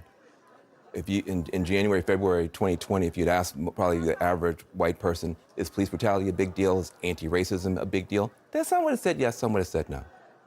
Because of that young woman, and because of the video, 20 million white Americans marched, according to some, like millions. I didn't say thousands, millions. There were Black Lives Matter marches in Idaho when they ain't got no black people. That gives you a sense of how humanity's heart was touched. And so that shouldn't just happen in the streets when we're marching. There's so many opportunities, to your point, for us to do better. Listen, the empathy gap that we're seeing throughout our politics can start to close a little bit, because Don't forget, it's important for the young people to understand this. The police chief fired the guy and testified against him. There were people throughout the profession of law enforcement who came forward and did the right thing for once. And guess what? All those people still have jobs, and Chauvin is in jail. So more cops can speak up. More police chiefs can speak up. And more people can do the right thing in these situations. Chief, I want to go to Don Lemon. Don? Anderson, thanks. And Van, you're absolutely right, and so is Laura. Laura, we spoke earlier today, and we talked about the people who were standing there on the side of the street and filming this. And yes, they did feel helpless in the moment, but they didn't know their power then, but they certainly know their power now. But I just want to add to, when Van said that there's a lot more to be done. What there needs to be done, police officers around the country are going to have to do things. They are going to have to hold their fellow officers accountable. There are other officers who are involved in this particular incident. And in that moment, they did not, it doesn't seem that they held their fellow officers accountable. And with the Army lieutenant in Virginia, no one held that officer accountable as he was spraying the other officer and treating him in a way that was just demoralizing and disrespectful. So yes, it's incumbent upon the citizens to hold these police officers accountable, but it's going to be incumbent upon the organization and the fellow officers who are there every day with those officers who are not doing the right thing to hold them accountable. I want to get to the streets now. Go ahead. No. I just want to bring in, you're talking about officers. I just want to bring in Chief Ramsey, Don, to our conversation. Your perspective now when you see what's happened. Well, first of all, this is the right verdict. And I go back to the closing arguments that the prosecution made the comment that this isn't an anti-police trial, it's a pro-police trial. And when I think about all the men and women that have been killed in the line of duty, serving others, when I think about the men and women out there right now serving honorably, this decision supports them. It doesn't harm them. I've been in policing for more than 50 years. And I've seen a good side of it, but there is a dark side. And that's the side that Derek Chauvin and others like him, that's where they operate, is on that dark side. And light has to be shown there. And there has to be changes. There has to be reform. And I hope that this is a springboard toward really getting there, because we have a short attention span. We tend to deal with what's the issue of the moment and kind of, quiet down a little bit, then it comes back with something else. You can't afford to do that. I think the president's making a mistake by not taking the lead on police reform and saying, well, our Congress can't do much of anything right now. And so, there needs to really be the leadership there. This is the moment. The moment is now. I'm proud that I spent 50 years in policing. I wouldn't change it for anything in the world. But I also can't be blind to the fact that we've got people who have no business wearing a badge and a gun. And even in our training, we don't teach the history of policing. So young cops hit the street and wonder why they go in some neighborhoods and people look at them with suspicion and don't trust them. It's because of the history. Really? They don't teach the history? We don't. Some departments do, many don't. We don't teach people how to deal with power and authority. Can you imagine hiring some 21-year-old, give them a badge and a gun in a souped-up car with lights and sirens and then wonder why you have problems? I mean, we have to really look at our profession differently and bring the people in that can handle it in so many different ways. And so this is the moment, and there's a lot that can be done. I'm optimistic. I really am. Chief, do you think that it makes a difference to have the police chief there and other officers testifying against a fellow officer in a trial that is this big, that has so much attention? You said a springboard. I think it's an inflection point, possibly. Well, the other officers is really more important than the police chief testifying, because the average cop expects the police chief to be able to testify and say, well, he broke the rules, broke the regulations, and so forth. It's the peer pressure. It's the people on the street. It's when the time comes when some cop that did something wrong, and in that locker room, somebody pulls them aside and say, hey, we don't do that here. We don't do that. That's when you get change. That's culture change. And that's what has to happen. It can happen, not overnight, but it can happen. And it starts with holding people accountable that operate outside of the bounds of justice. Yeah. And you're right on, right on. I want to get now to Omar Jimenez. You see the scene that's taking place now in Minneapolis, to get out to where the folks there, where it looks like their celebration. This is the Cup Foods where Omar is, and this is where this event unfolded and the reason that we are here today. Omar Jimenez, what are you seeing there? Yeah, Don, right now we had people literally throwing money in the air, but it has been a feeling and a scene of celebration from the very beginning, from when that verdict was read, guilty on all charges. You heard people cheering. You had people crying in these streets as well. You had people honestly in disbelief over the fact that we even got to this point, that an officer was actually found guilty of a crime that they believed he committed long before the judge ever stepped into that courtroom and read that verdict. I mean, this is happening literal steps from where George Floyd's final moments played out. And right now, everywhere you turn, more people are coming into this crowd, and they are getting more and more excited. And one of those people who was very emotional when the verdict was read, I want you to introduce yourself, but also just tell me why you were so emotional once you learned that the verdict was read. My feeling was, it's very bittersweet, because his family, much like a good friend of mine, Sandra Bland, Sandy as I knew her, will never see him again, will never touch him, will never hug him. His daughter will grow up without his father. They'll never see him again, and he's still 6 feet under. So justice, in my opinion, will never be served. But it is very bittersweet. It's at least something. We're getting somewhere in this country. We're seeing some progress. And I want to make sure I heard you correctly. You said you were a friend of Sandra Bland's. Sandra Bland.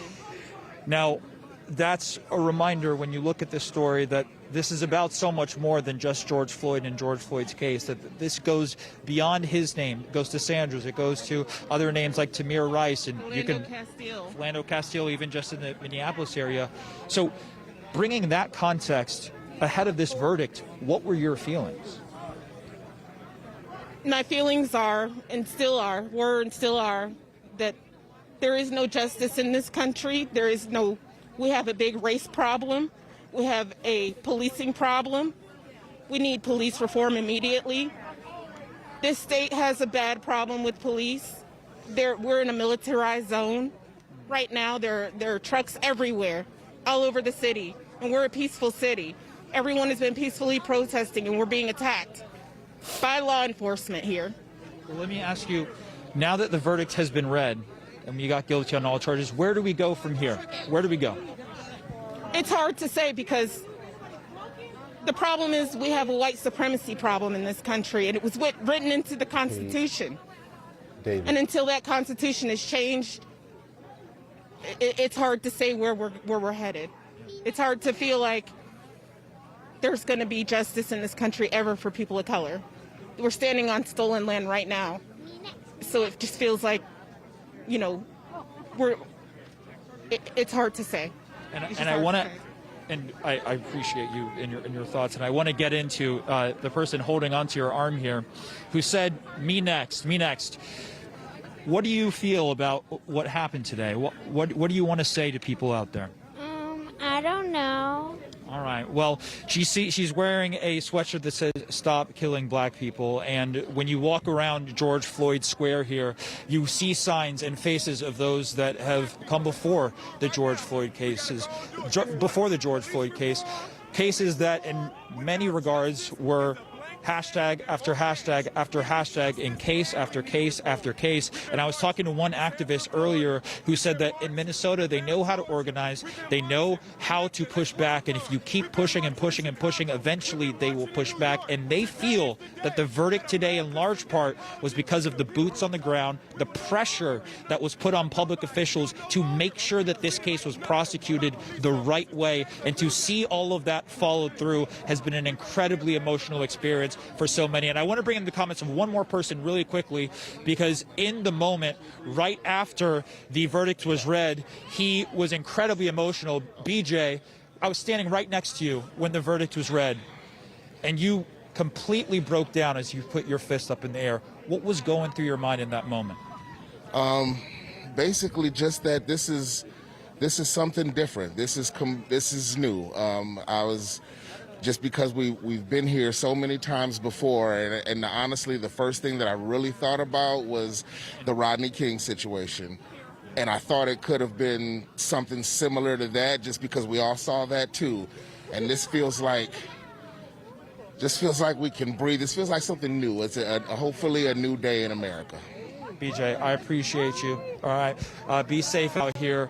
I want to send it back to you, Wolf. Now, obviously, a scene of celebration here at George Floyd Square, the epicenter of what happened almost a year ago today. Omar, thank you very much. We're going to get back to you. Just to recap for viewers who may just be tuning in, the former police officer Derek Chauvin guilty on all 3 counts: second-degree murder, third-degree murder, second-degree manslaughter. He was handcuffed as he was escorted out of that courtroom. There you see it right there. Just moments ago, Derek Chauvin, he was out on bail awaiting this verdict. Now he's going to jail, and he'll be in jail for a long time. We're waiting for President Biden, by the way. We're told he's going to make a statement to the American people momentarily from the White House, reacting to the guilty verdicts. Let's go to Miguel Marquez right now. He's over there at the scene of this murder. Omar, tell us what you're seeing there over there at Cup Foods. I mean, Miguel. Yes, sir. This is Miguel Marquez, and I am at the Hennepin County Government Center where the verdict came down today. And as it was read out, this crowd erupted in what can only be described as elation after verdict was read. I spoke to one man right in the moment, and he was in tears. This is a guy I'm 6 foot. He was about 6'3", 6'4". He was absolutely in tears, people holding on to each other. You can see right now it's gone from the grounds of the courthouse to the street, and it's essentially a street party in downtown Minneapolis right now. And I don't know if, Jerry, you can hit the building all the way from here, but you can see the Hennepin County Government Center. You can see the National Guard members along that part of it above the steps there, watching out over this crowd. And the crowd is now growing. If we look down the street on the other side of the Government Center here, the crowd is growing exponentially. There's barbecues going. There's people on top of their cars. You even have somebody who's come out to do sign language for those who might need that service. This rig, by the way, the van you're looking at with the speakers, that has been at Brooklyn Center almost every night. This is a rig that we've seen around town. This is something that whenever this particular van with the speakers show up, you know that's sort of where people are gathering. We're also listening to, I believe that's Courtney Ross, who was George Floyd's girlfriend, who responded to us a short time ago about her feelings about this verdict coming down, and she could barely speak. She was completely overwhelmed with emotion. She expected guilty verdicts on all 3, but to hear it is something different. There is a real sense that this means not just something for Minneapolis, not just something for Minnesota, but for the country, for race relations, for policing. That this may not be the biggest step forward, but it is certainly a step forward for people here in Minneapolis. Wolf? It certainly is, Miguel. Thank you very much. I want to show our viewers here in the United States and around the world the reaction of some of the crowd as they heard about the verdicts. Listen to this.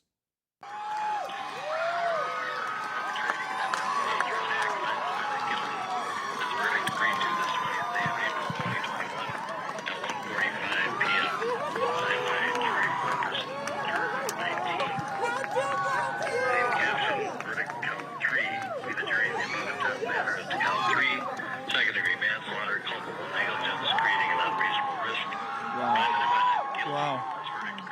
Guilty on all charges.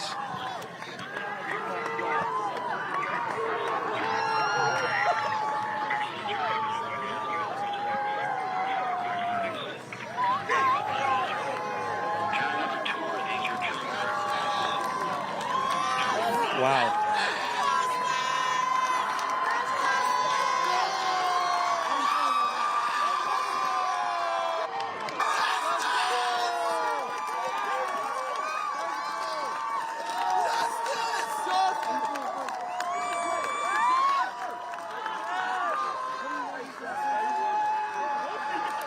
A celebration as they heard the guilty verdicts for the former police officer Derek Chauvin. They heard the Hennepin County Judge Peter Cahill making the announcement in that courtroom. Sarah Seidner has been watching all of this from day one. Sarah, you're there on the scene for us. Give us a sense of what you're seeing right now.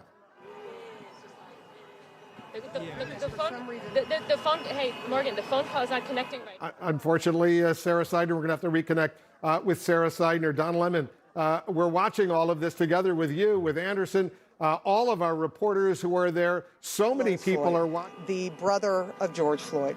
He was in the court when the verdict was read. He called me, and there were nothing but tears. He could basically hardly get the words out. He said that this gave him both relief and release, hearing a guilty verdict on all 3 counts: second-degree unintentional murder, third-degree murder, and manslaughter. He was emotional. He could barely speak, but he wanted people to know that he thanked them for the support that they have been given throughout this entire process.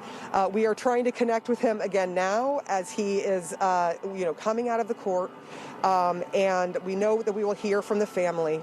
We know that we will hear from them in not too much time from now. We are expecting to hear from them very, very shortly, but we did hear from him. He called me from court once he was out. And you are seeing the scene of people. Everybody is here. Everybody is out in the streets. There are celebrations. There are a lot of tears. There is, a lot of feeling going on right now, Wolf.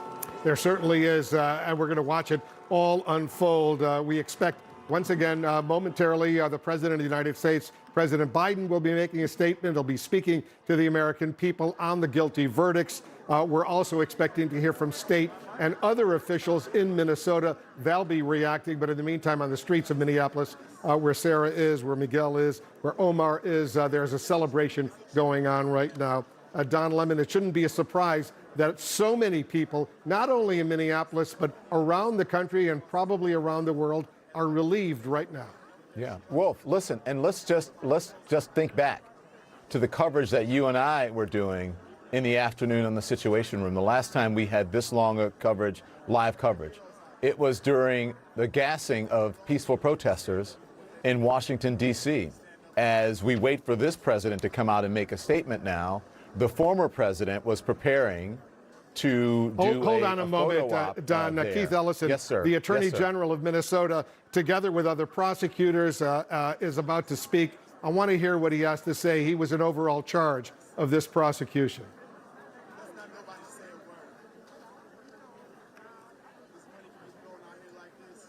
Yeah, I guess they're going to begin. They're going to begin in a few seconds, but they're all gathered there. This is Keith Ellison speaking. Yeah. Good afternoon, everyone. My name is Keith Ellison. I'm the Attorney General of the state of Minnesota. And since the investigation and prosecution of this case began last May, everyone involved has pursued one goal: justice. We pursued justice wherever it led. When I became the lead prosecutor for the case, I asked for time and patience to review the facts, gather evidence, and prosecute for the murder of George Floyd to the fullest extent the law allowed. I want to thank the community for giving us that time and allowing us to do our work. That long, hard, painstaking work has culminated today. I would not call today's verdict justice, however, because justice implies true restoration. But it is accountability, which is the first step towards justice. And now the cause of justice is in your hands. And when I say your hands, I mean the hands of the people of the United States. George Floyd mattered. He was loved by his family and his friends. His death shocked the conscience of our community, our country, the whole world. He was loved by his family and friends. But that isn't why he mattered. He mattered because he was a human being. And there is no way we can turn away from that reality. The people who stopped and raised their voices on May 25th, 2020, were a bouquet of humanity, a phrase I stole from my friend Jerry Blackwell. A bouquet of humanity. Old, young, men and women, black and white. A man from the neighborhood just walking to get a drink. A child going to buy a snack with her cousin. An off-duty firefighter on her way to a community garden. Brave young women, teenagers, who press record on their cell phones. Why did they stop? They didn't know George Floyd. They didn't know he had a beautiful family. They didn't know he had been a great athlete. And they didn't know he was a proud father or that he had people in his life who loved him. They stopped and raised their voices, and they even challenged authority because they saw his humanity. They stopped and they raised their voices because they knew that what they were seeing was wrong. They didn't need to be medical professionals or experts in the use of force. They knew it was wrong, and they were right. These community members, this bouquet of humanity, did it again in this trial. They performed simple yet profound acts of courage. They told the truth, and they told the whole world the truth about what they saw. They were vindicated by the chief of police, by Minneapolis' longest-serving police officer, and by many other police officers who stepped up and testified as to what they saw and to what they knew. What happened on that street was wrong. We owe it, and we owe our gratitude to fulfilling we owe them our gratitude for fulfilling their civic duty and for their courage in telling the truth. To countless people in Minnesota and across the United States who joined them in peacefully demanding justice for George Floyd, we say, all of us, thank you.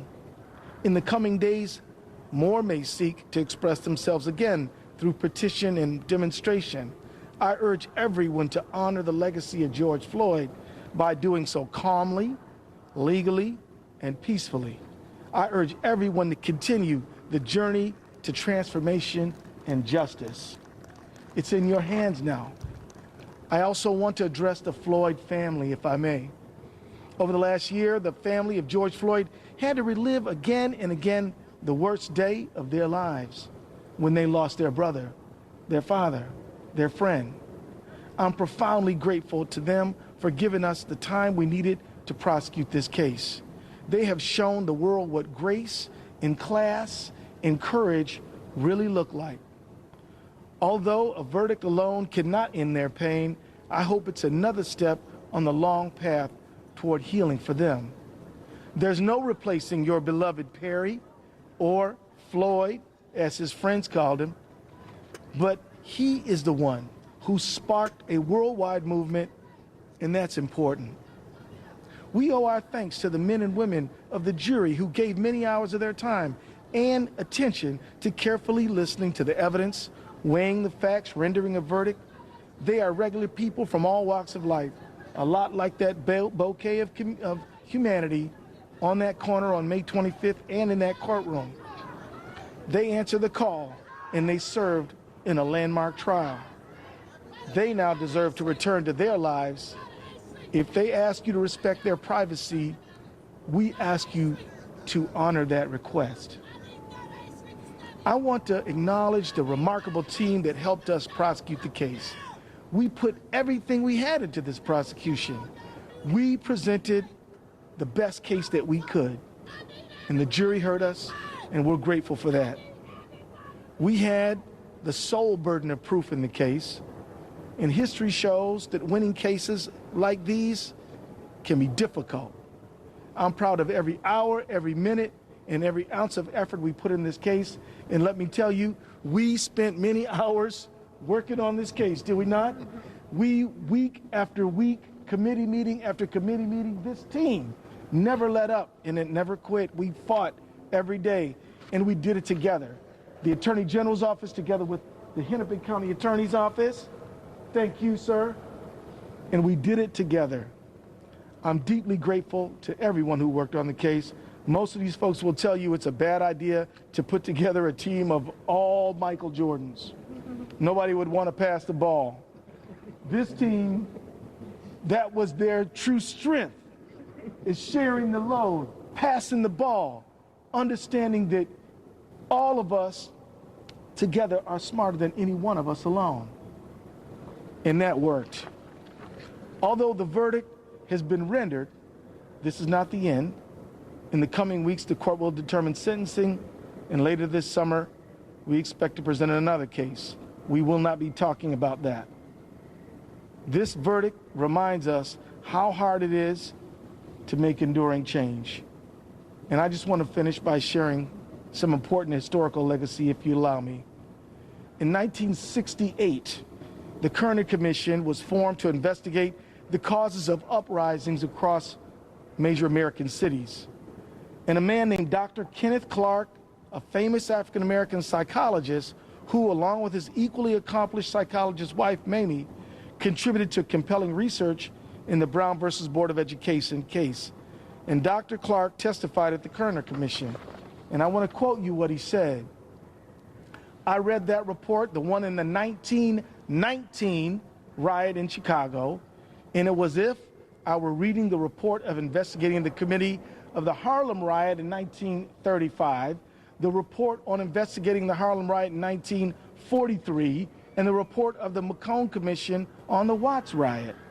I must say again in candor to you, the members of this commission, it's like a kind of an Alice in Wonderland with the same moving picture reshown over and over again, the same analysis, the same recommendation, and the same inaction. Those are the words of Dr. Clark in 1968. Here we are in 2021. Here we are in 2021, still addressing the same problem. Since Dr. Clark testified, we have seen Rodney King, Abner Louima, Oscar Grant, Eric Garner, Michael Brown, Freddie Gray, Sandra Bland, Philando Castile, Laquan McDonald, Stephon Clark, Atiana Jefferson, Anton Black, Breonna Taylor, and now Dante Wright and Adam Toledo. This has to end. We need true justice. That's not one case. That is a social transformation that says that nobody's beneath the law and no one is above it. This verdict reminds us that we must make enduring systemic societal change. More than a month ago, months before George Floyd was murdered, the Minnesota Public Safety Commissioner John Harrington and I released the recommendations of our working group on reducing deadly force encounters with law enforcement. What all of us in that working group, including law enforcement, wanted is for everyone to go home safe. Anytime someone doesn't, everyone's lives are changed forever. We need to use this verdict as an inflection point. What if we just prevented the problem instead of having to try these cases? We don't want any more community members dying at the hands of law enforcement and their families' lives ruined. We don't want any more law enforcement members having to face criminal charges and their families' lives ruined. We don't want any more communities torn apart. One way to prevent this is to get into a new relationship where we as a society re-examine the use of force and our old settled assumptions. I'm so proud of Chief Arredondo and the Minneapolis police officers who by their testimony said enough is enough. And another way to prevent it is by acknowledging and lifting up everyone's humanity, helping communities heal, and officers be well. Another way to prevent it is with accountability. Passing laws and instituting policies and training is important, but they must be more than words on paper, and there must be accountability for violating them. With this verdict, we have brought some accountability. Finally, this verdict demands us to never give up the hope that we can make enduring change. Generations of people said slavery would never end. Generations said Jim Crow would never end. Generations said women would never be equal to men. Generations said if you were different in any way, you could never be a full and equal member of our society. Today, we have to end this travesty of recurring, enduring deaths at the hands of law enforcement. Those beliefs are things we have to focus our attention on. And as I now do close, I just want to say to you, the work of our generation is to put unaccountable law enforcement behind us. It's time to transform the relationship between community and the people who are sworn to protect them from one that is mistrustful, suspicious, and in some cases terrifying, into one that is empathetic, compassionate, and affirming. That will benefit everyone, including police officers who deserve to serve in a profession that is honored, in departments where they don't have to worry about colleagues who don't follow the rules. Now that work is in your hands. The work of our generation is to put an end to the vestiges of Jim Crow and the centuries of trauma, and finally put an end to racism. We can end it. It doesn't have to be with us into the future if we decide now to have true liberty and justice for all. The work of our generation is to say goodbye to old practices that don't serve us anymore and to put them all behind us. One conviction, even one like this one can create a powerful new opening to shed old practices and reset relationships. So with that, I just want to say that I do hope that people step forward and understand that nobody can do everything, but everybody can do something. You can do something the way like everyday people like Donald Williams and Genevieve Hanson and Christopher Martin and Charles McMillan and all those teenagers and young people stepped up and did something. You can do things like help pass the George Floyd Justice and Accountability Act. It's in your hands. Let's get the work done. And now I'd like to invite my friend and partner in justice, Michael Freeman, Hennepin County Attorney.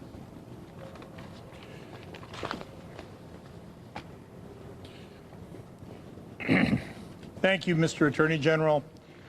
First, I want once again to extend my heartfelt sympathies to the families of George Floyd. I hope today's verdict provides some measure of closure for them.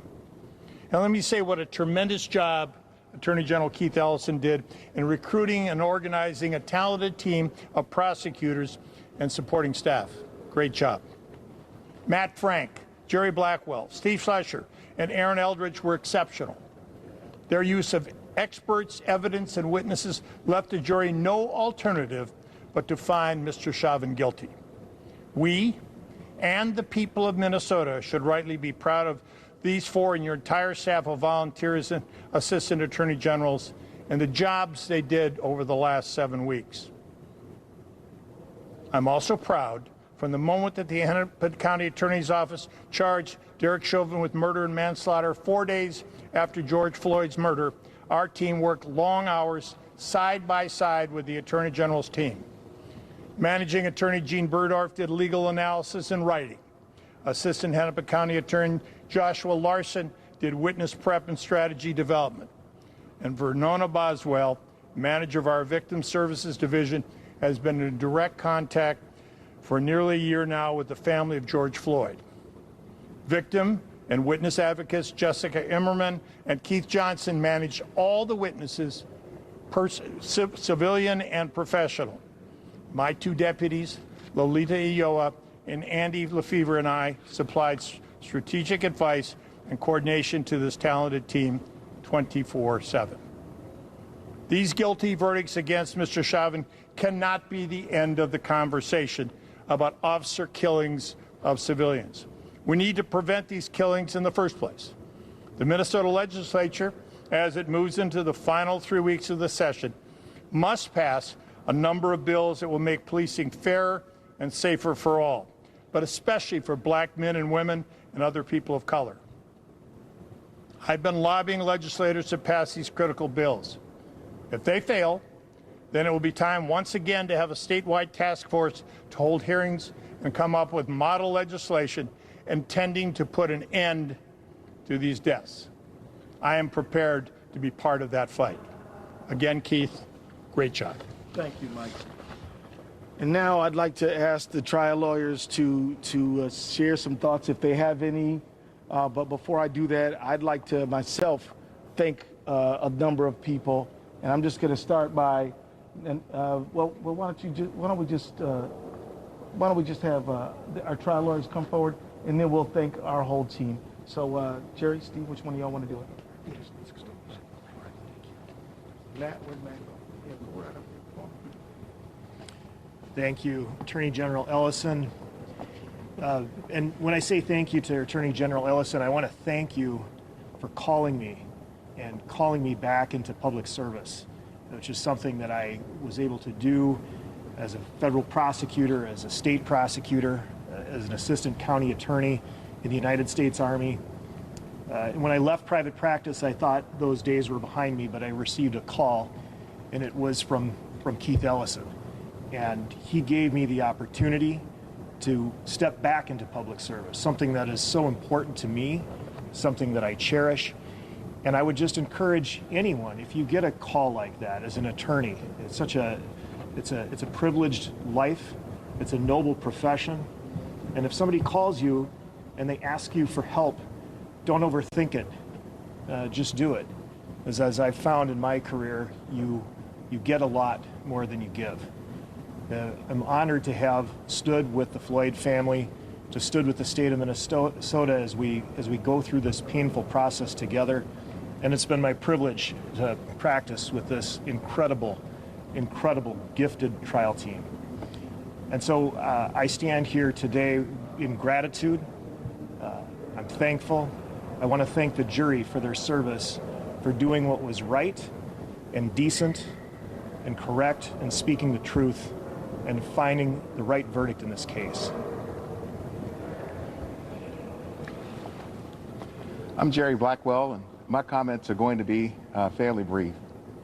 I want to first say thank you to all of these selfless servants that you see standing here and the many more that you do not see, who had the willingness, the courage, the passion, the intentional fortitude to get into good trouble. They stepped into the light and they shined. And for that, I say thank you. I'm grateful for them. I'm grateful for the opportunity that I've had to serve. Now, no verdict can bring George Perry Floyd back to us. But this verdict does give a message to his family that he was somebody, that his life mattered, that all of our lives matter. And that's important. And I also hope that this verdict, for all of the rest of collective, all of us, will help us further along the road toward a better humanity. Thank you all. Matt Frank. Well, I can't really follow that too much, but I just want to say that it's been really a privilege to work with this awesome group of dedicated, hardworking people in this endeavor. But it's also been just a total privilege to get to know the Floyd family and to spend time with them and get to know them. Because first and foremost, this is for you, George Floyd, and for your family and friends. Thank you. Thank you, Matt. So let me also thank very publicly. All right, unfortunately, we just lost that connection, but we've just reconnected.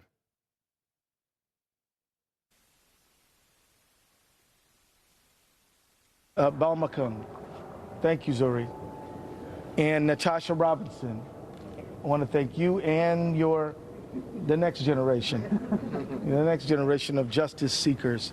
Dion Dodd, I want to thank you. Dion, where are you? Thank you very much. And I want to thank you, Vernona Boswell. You are a star. And I also want to thank so many other people. But with that, we're going to close our comments right now and just say that we're prepared to continue to pursue justice. Thank you. What kind of sentence are you going to see? All right, so there you have the Attorney General of Minnesota, Keith Ellison, and the other prosecutors involved in this case. They did a brilliant job. They got guilty verdicts on all 3 counts: second-degree murder, third-degree murder, second-degree manslaughter. We're anticipating that the President of the United States will be speaking shortly over at the White House. We'll, of course, have live coverage when we hear from President Biden. He'll be reacting to these guilty verdicts on all 3 counts. I'm sure he is very, very pleased. We're also standing by to hear from George Floyd's family, members of the family. They are going to be speaking out. We will be standing by for live coverage of what they have to say. And we just got a statement in from the former President Barack Obama. I think we can put it up on the screen if we have it. There it is. This is the former President Barack Obama. Today, a jury did the right thing, but true justice requires much more. Michelle and I send our prayers to the Floyd family, and we stand with all those who are committed to guaranteeing every American the full measure of justice that George and so many others have been denied. That statement from the former President of the United States, Barack Obama. Ben Crump, the lead attorney for the Floyd family, has also put out a statement saying that the Vice President Kamala Harris has called the Floyd family. I think we have a clip. Watch this. Hello. Hello. Hey, how you doing? How's Gianna doing? Feeling better now. Nothing is going to make it all better, but at least God, now there's some justice. Right. And you know, I think if Gianna's coming, my daddy's going to change the world. He's going to start to change it now. That's right. Yes. Amen. Start to change it now. So, you've been incredible. You're an incredible family. I wish I were there, just put my arms around you. I'm standing here with Cedric. We've been talking, we've been watching every second of this, and the Vice President, all of us, and we're all so relieved.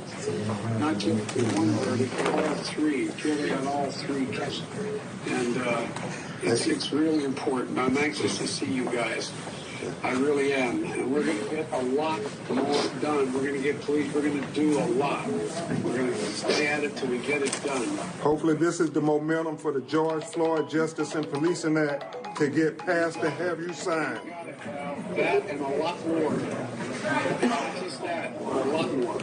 Thank you, Mr. President. Well, this is going to be our first shot at dealing with genuine systemic racism. Look, there's two people here that feel strongly as I do. The Vice President, she wants to say something. Okay. I'm just so thankful to the entire family. Your courage, your commitment, your strength has been a strength for so many people meet. And this is a day of justice in America. And your family and history is going to show real leaders at this moment where we needed you. And in George's name and memory, we are going to make sure his legacy is intact and that history will look back at this moment and know that it was an inflection moment. You had to sacrifice so much, your family did too. But we really do believe that with your leadership and the president that we have in the White House, that we're going to make something good come out of this tragedy, okay? Thank you. Thank you, Madam Vice President. Thank you, Madam Vice President. And you better all get ready, because when we do it, we're going to put you on Air Force One and get you here. We're going to hold you to that, President Biden. Jesus. Guarantee it. Thank you, Mr. President. She's okay. I'm going to go tell her in a few. My wife Jill's with me too. Thank you. Hello. Thank you. We're thinking about you. We're watching every minute of it. So, had a good ending, but it has a positive ending. Things will get into it. Nothing is worth it, but it's. Like I said, I keep thinking of her words. Daddy's going to change the world. Yeah, change the world. Thank God. Well, you got a shot to make change the world. That's right. Thank you. Well, big change. You tell her what I said. Remind her. She's president. She's Tell them we're going to personally get up there to see him. I will. Let them know we're going to personally get them up there to see him. Yeah. She's coming to see you, Mr. President. Thank you. Yeah. All right. All right. Thank you, Mr. President. God bless you. Thank you, Mr. President. All right, so there you have it. These are live pictures now coming in from Ben Crump and the other representatives of the Floyd family. You see them there. We just heard from the president, the vice president, and the first lady. They called Ben Crump to express their relief and their pleasure at these guilty verdicts. Let's listen in.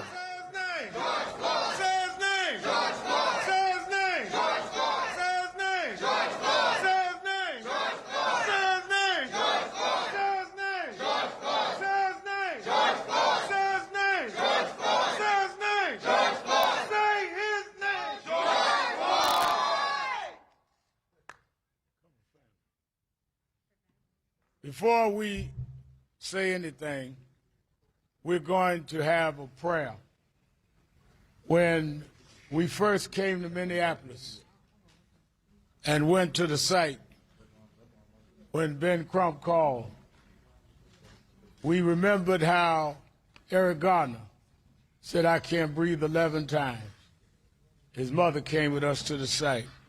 The family came in, and this family has stood together for the last 11 months, watching this video go over and over and over again. This family stood with pain, suffering, and not knowing what the future held, because so many families went and got nothing. They thanked God when they got the indictment, which would not have happened had not the Attorney General, Keith Ellison, took this case. Yeah. And Keith Ellison fought and put together a team that made this possible. And this is the first time in the history of this state that a white police officer has been convicted, less known convicted, of a murder. This is the first time in a long array of fights that we've seen 3 counts, guilty at all 3. We don't find pleasure in this. We don't celebrate a man going to jail. We would have rather George be alive. Amen. But we celebrate that we, because young people, white and black, some castigated, many that are here tonight, marched and kept marching and kept going. Many of them looked down on, but they kept marching and wouldn't let this die.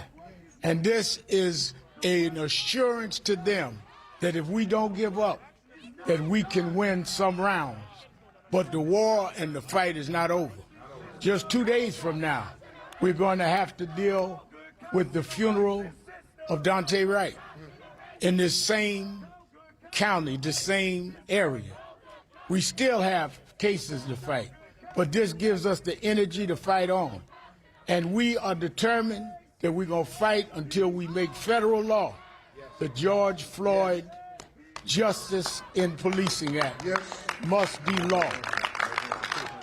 We want to thank all that were involved, especially the Attorney General and the Governor and others. We want to thank President Biden, who the first time he came out of his house during the campaign, he flew to Houston and met with the family and Attorney Crump and I. And he sat there, and I will never forget, he said to George's daughter that I heard you say your father is going to change the world. Well, we can now tell George's daughter she was right. Her father has begun the changing of the world for real. But before we do anything, we first want to pray and thank God, because somehow God made a way. He had mercy. We believe in a God that can even get through the cracks in a jury room and bring conscience and bring truth. And that jury, we want to thank them for letting God give them the strength wherever they are tonight. We want them to know we broke down in tears when we heard the verdict. We had to hold each other and hug in tears because too many nights we've cried. Many of us for decades spent nights in jail. But today we can wipe our tears away and fight on for another day. There's sunlight. We're going to keep going till we bring it for the Eric Gardners and the Breonna Taylors, whose boyfriend is here tonight. Kenny Walker. Sean Bell. So many that did not get this night. This night is for them. Let us pray. Let's lock arms and pray like we can, folks. Where? Come on, Brandon. Where's Philonis? Right here. Come on. Yeah, come on. You and Rodney come up front. You know you're hiding now. Please down. Somebody got to please down. Brother Chris, get next to the Attorney General there. Let's pray. Dear God, we thank you for giving us the strength to stand together. Sometimes we would question each other. Sometimes we say this is just going to be a waste of time. But somehow you touch us in the midnight hours and teach us to hold on. And that if we would be faithful over a few things, you'd give us the victory over many. We thank you because we know it was not any doing of ours, but your loving kindness and your tender mercy that made tonight possible. Bless those that worked, that made this prosecution something they couldn't deny. Bless those policemen that got on the stand and testified against another policeman. Bless the jury that listened to the evidence and didn't listen to those that may criticize them for doing this. Bless the prosecutor, Keith Ellison, and his staff that did their job, even though they didn't know what the outcome would be. Bless Ben Crump in a special way, that worked tirelessly, that jumped on planes and left his family to make sure that justice would rain down.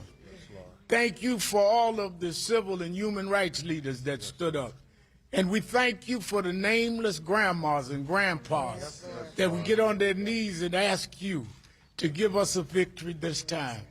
And Lord, as we give you the thanks and give you the praise, let George know that his name is going down in history.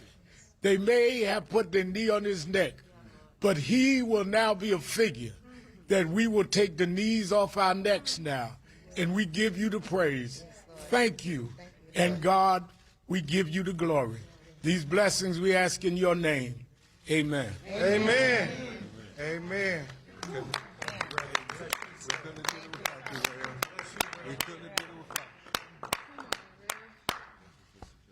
Let me say that I want to bring on now a man who has symbolized the fight for justice. He didn't seek the role, but he rose to the occasion. America, for many years, didn't have someone to stand for us. The last 4 years, we didn't have an Attorney General's office that would even hear our cry. But we had been raised to believe that God always has a ram in the bush. And God has a way of taking the most humble of people and raising them up. We had an Attorney General in Black America that has represented these cases with the acumen and skill of one that was raised in the South but came to claim this nation in a new direction. I bring you the Attorney General for Black America, Ben Crump.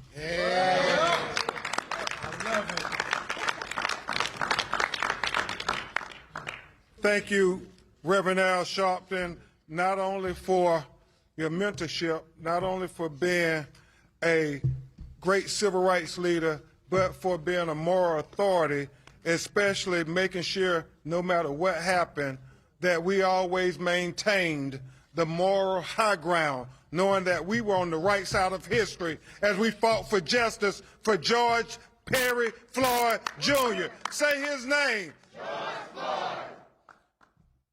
I am but a member of a great team of very talented attorneys. And I'm going to acknowledge there, we got the Omegas and the Kappas, Reverend Jackson, and the Alphas in here. I want to acknowledge these great group of lawyers and then the family members. 2 or 3 of the lawyers will address you. And then at that time, we will hear from the family members before we take any of your questions. I want to acknowledge a great lawyer from Chicago, Illinois, one of the best I've ever had a chance to work with, Attorney Tony Ramanucci. I want to recognize my partner on the front line in this case, one of the best lawyers at Ben Onum. He hails from Atlanta, Georgia, Attorney Chris Stewart. His law partner, Attorney Justin Miller, Attorney Madeline Simmons, great Minnesota lawyers. Attorney Jeff Storms, raise your hand, Jeff. Attorney Michelle Godot. And who else we got here? Anybody else? We have Attorney Scott Masterson, who's not present. Attorney Bhavani. I said Michelle. We got Michelle. All right. And just a great group of lawyers. And I want to let you know who we have present here with the family here in Minneapolis for this historic day. We have George Floyd's brothers. We have Philonise Floyd. We have Rodney Floyd. We have Brandon Williams, who's George Floyd's nephew, but was more like a son to him. They call him Woo back in the 3rd Ward. Woo, woo, woo, woo, woo, woo, woo. We have Keita Floyd, Philonise's wife. We have, where Terrence at? Terrence, New York, where you at? We got Terrence Floyd. His sisters who are not with us, but we should absolutely acknowledge Bridget Floyd, who hails from North Carolina, his sisters LaTanya and Jaja, who hail from Houston, Texas. We have his cousins, Sharita McGee, Tidra McGee, and Tara Brown. And we have the mother of his daughter, Gianni Floyd. We have Roxy Washington, and we have Gianna.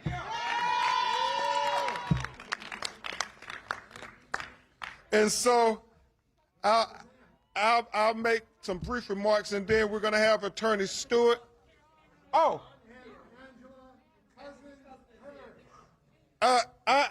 Angela, cousin Paris, and Uncle Selwyn, Vince. All right. Any more Floyd family? I know it's a big crew. AD, the man he came to Minneapolis with, and Daryl. So I'll make some brief remarks, and then we're going to have Attorney Stewart and Attorney Ramanucci make some brief remarks, and then we're going to hear from this family, and we're going to try to leave here today knowing that America is a better country. America, let's pause for a moment to proclaim this historical moment, not just for the legacy of George Floyd, but for the legacy of America. The legacy of trying to make America for all Americans, so that George Floyd's victory and America's quest for equal justice under the law would be intertwined. America, let's frame this moment as a moment where we finally are getting close to living up to our Declaration of Independence, that we hold these truths to be self-evident, that all men are created equally, that they're endowed by their Creator with certain inalienable rights, that amongst them are life and liberty and the pursuit of happiness. Well, America, that means all of us. That means black people. That means Hispanic people. That means Native people. That means Asian people. That means all of us, America. We frame this moment for all of us, not just for George Floyd. This is a victory for those who champion humanity over inhumanity, those who champion justice over injustice, those who champion morals over immorality. America, let's lean into this moment, and let's make sure, Reverend Al, that this moment will be documented for our children yet unborn as they continue on the journey to justice, knowing that the blood of George Floyd will give them a trail to find a way to a better America, a more just America, where Breonna Taylor gets an opportunity to sleep in peace at night without the police busting in her front door. A more just America where Ahmaud Arbery gets to run free and not be lynched for jogging while black.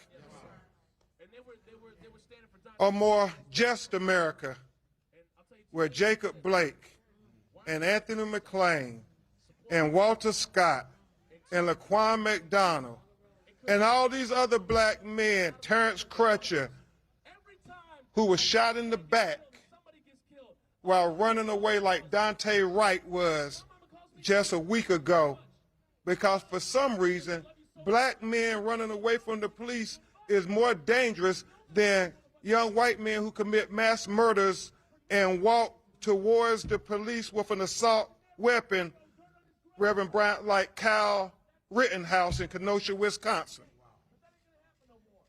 America, let this be the precedent. Let this be the precedent where we live up to the high ideals and the promises when we say liberty and justice for all.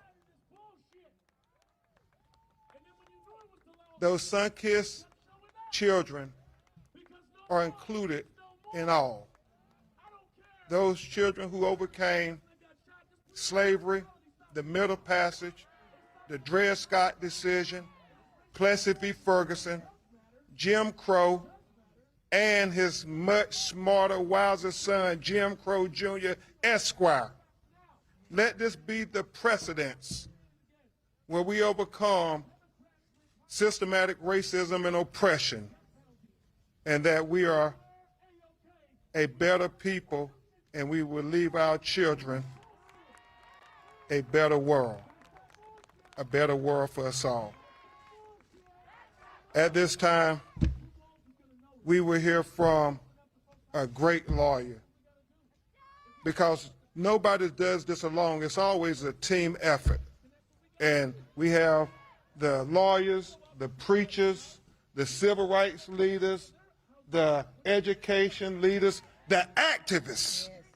Let's give a big round of applause for the activists.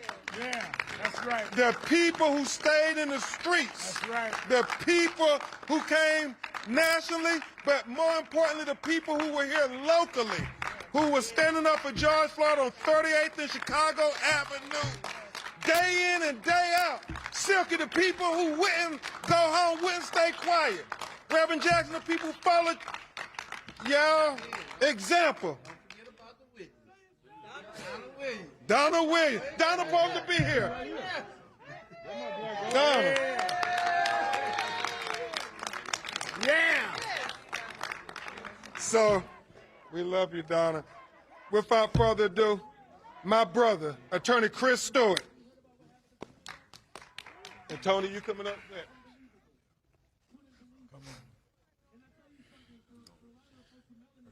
Right here. We all right. The first. Steve Harvey saying full effect. The first thing that happened when we heard the verdict is that we all teared up and embraced. So don't confuse these tears thinking that they are sorrow, because those were the tears that happen to African Americans when they're pulled over constantly on the side of the road and know they can't get help. Those are the tears of the victims that we've seen time and time again be shot in the back, choked over loose cigarettes, or killed for no reason, and justice never comes. Those are the tears that someone will weep tomorrow when they are taken advantage of in an interaction with law enforcement. But today the tears are pure joy. Pure joy and pure shock, because days like this don't happen. The whole world should not have to rally to get justice for one man. But that's what happened. Amen. This wasn't a city case. This wasn't one family's case. This was the entire world's case.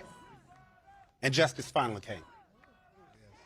But it shouldn't have to be so hard to attain this level of justice in cases like this when we can see with our own eyes the only difference is the color of skin.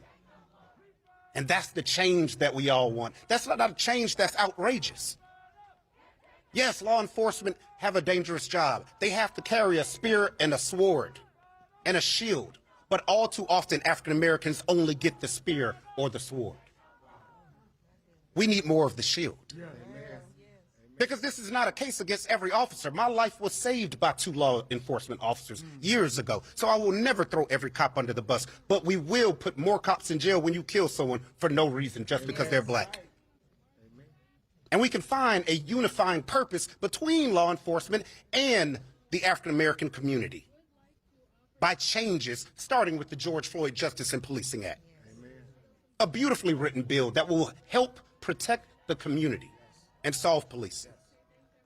And the main question is, will we let politics divide us? Because that's what happens. Republican or Democrat, you're going to stick to your side. Unify, as Ben has been saying, as Rev has been saying, and get this bill passed and save people so that you don't have to board up your own cities for situations like this. And if not, we'll see you next time when it's time to vote. Amen. You've seen what's happened across this country. And we shouldn't have to be so happy when we finally get one. But we are in celebration for Gianna, for Roxy, who has stood strong this entire time, for the brothers and sisters, for the activists like Tamika and everybody out here, for this entire group. And it wouldn't have happened without every single one of y'all, white or black, people out there praying for this family, getting love and support. And we love all of you all. Let this be a changing point in America for policing in a positive way, and let's unify. Thank you, my brother. Love you, man. Attorney Tony Romanucci from Chicago, Illinois. Good afternoon, everybody. As Ben said, my name is Tony Romanucci. I'm smiling here today not for myself, but really for the entire country and for the world that's watching. I know that on behalf of the family and for everyone who's here today, that we stand here before you feeling a tremendous amount of joy and eternal hope. For me, 36 years ago, I was a young public defender in Cook County. Reverend Jackson, I know you know that place very well. And that's where I was introduced to the marginalization of black and brown people. And for now, this is the 36th year I've seen it come through. I really feel that this country has turned a corner. But I'm going to tell you, it was a tough corner to turn, and it couldn't have been done. And I'm going to reach out to you all, the press, for spreading the message, to the strength and wisdom of Ben Crump, to you, Reverend Al Sharpton, Reverend Jackson, the attorneys, Chris, Justin, Madeline, Jeff, Michelle, Lavani, Nicolette, Ian, all the teams in all the cities in this country, the Attorney General and their magnificent prosecution team. They did it, right? They tied up every loose thread for that jury. They let them follow it right through. They showed them how to prosecute and how to convict. And we are so grateful.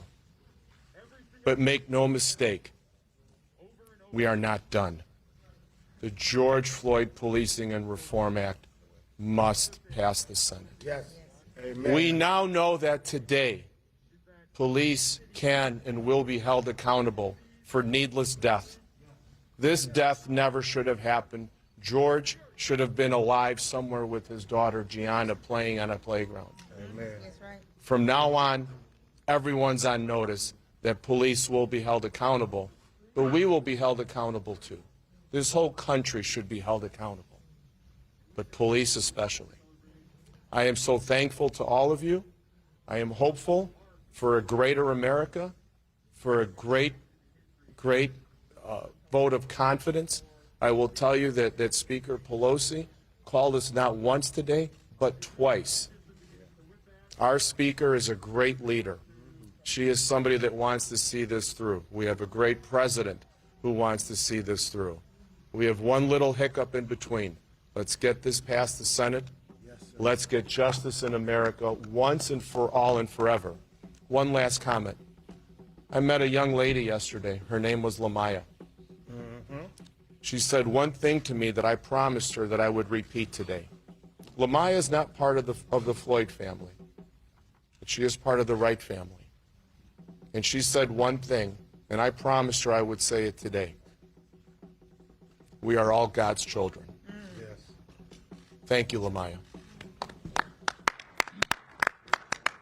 Thank you, Tony. And I know Speaker Pelosi called. We need to acknowledge when we were at the courthouse as we were leaving, I got one of those calls and we stopped everything. No idea. And it was Chris and Phalonis and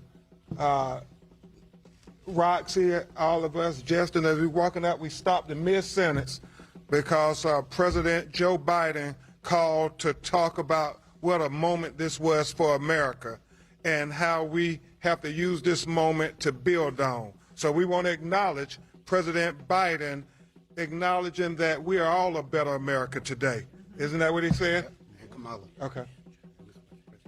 Okay. And we got so many good staff people to thank. Jim McGuffin, Michelle, Adner, Roma, all these people who've been working, in the vineyards, supporting our lawyers, Silky, everybody. But briefly, we can't be in Minneapolis and not have a representative, whether Jeff and Michelle want to come up and say a word. Our great Minnesota co-counselor, Jeff Storms. Michelle, get it done. So I just briefly want to say, I love this city. I love this state. And no longer can we be known for these massively infamous failures in civil rights. We owe our children and our community more. From this moment further, from this conviction now, we have to be leaders in this country on civil rights. And everyone standing up here will work tirelessly until that happens. And I challenge everybody else in Minnesota to make that same effort. Thank you. Okay. Thank you, Jeffrey. Can we, because they're trying to get everybody take a step back. Let's try to make the podium. Just everybody take a step back. We're gonna have the family. We're gonna have this. We're gonna have the family come up. Okay. Okay. We're gonna have the family come and try to greet you all. So you got Arthur. You got to back up too. So the camera's trying to get the podium, yeah. So right now, okay. Right now, we're gonna bring up a man who, when y'all first met him, Tony, y'all remember, all he could do is cry because he was heartbroken. He was heartbroken because, remember, so many times it's a case to us. Tamika is a cause. My son is a hashtag. But to them, this was their flesh and blood. Mark Mario, they slept in the bed with George. I mean, the stories that they tell, this was a close family. He tells those stories, Reverend Al, how he used to pee on George.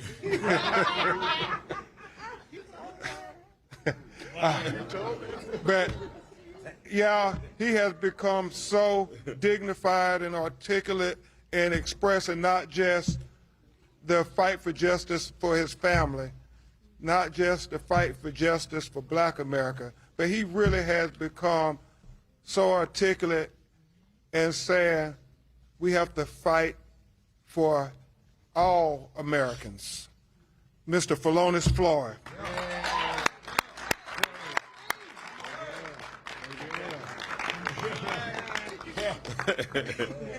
Hey, my nephew, he calling me Baby Al.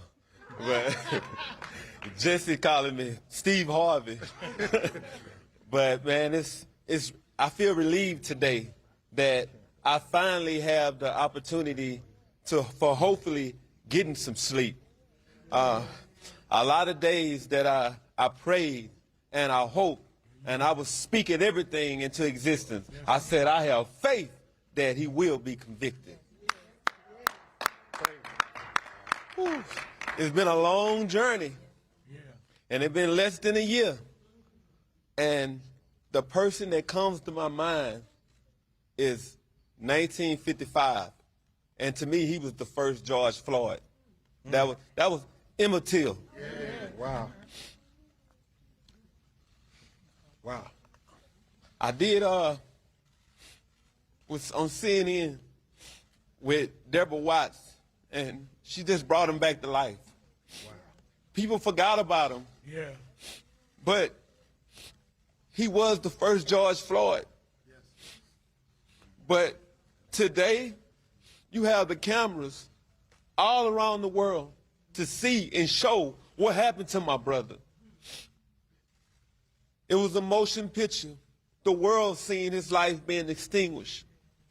And I could do nothing but watch, especially in that courtroom over and over and over again as my brother was murdered. Times, they're getting harder every day.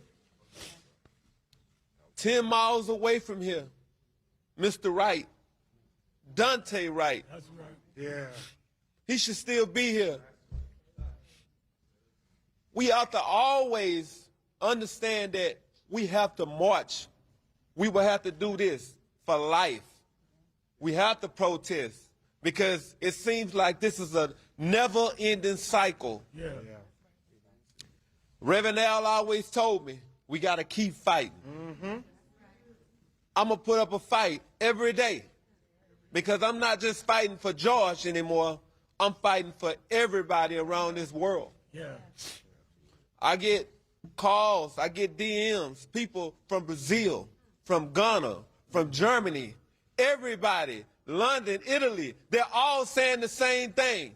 We won't be able to breathe until you're able to breathe. Today, we are able to breathe again. Ms. Garner, I told you, we'll get justice. And we're going to fight for you too. We're going to fight for everybody. Thank you all so much for just giving us this time because we're here and we're not going anywhere. And I want to thank all the protesters, all the attorneys who stepped up, all the activists who stepped up, and many who think they're not activists but advocates. Thank you all. Amen. Because justice for George means freedom for all. All right. Yeah, you did. Yes, he. All right. Terrence Floyd. We will have Terrence Floyd, George's brother from New York City. The name of the preacher. Reverend Floyd. I'm not going to preach today, man. You ain't going to preach today?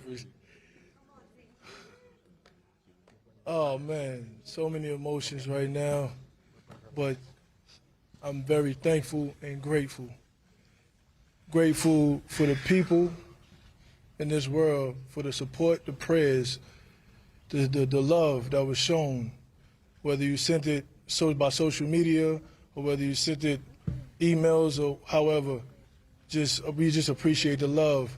I appreciate the team, the Crump Law team. I call him Unc. I call him Unc. We built a bond, a relationship through this whole journey. I appreciate him.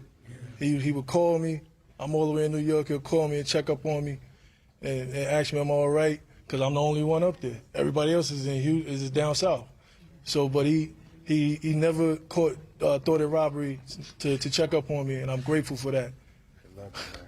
I'm grateful for Reverend Sharpton. Yeah. Thank you. He's been fighting a long time. Long time. Long time. Man, Reverend Jesse Jackson. Yeah. Thank you. It's a lot of history here. Yes, it is. History is here. This is monumental.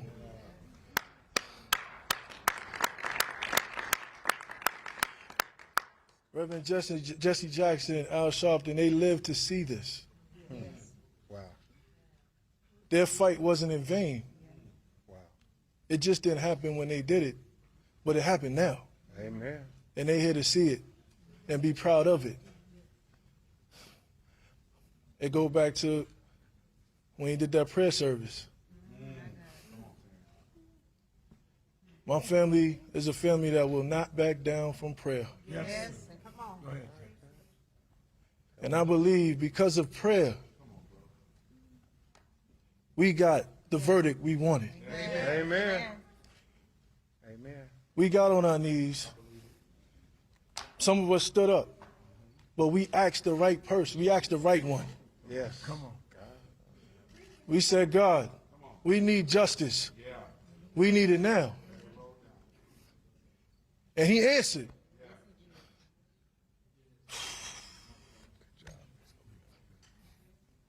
Oh man, I'm just grateful. I'm grateful that my grandmother, my mother, my aunts, they just got to see this history made. I'm grateful. My brother's not here. I'm grateful and I'm proud of him. Amen.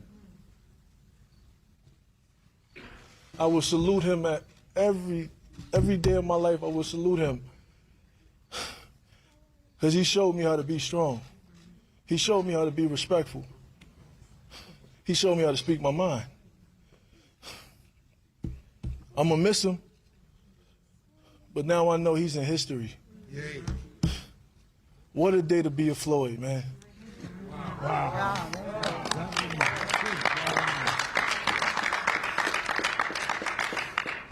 Thank you.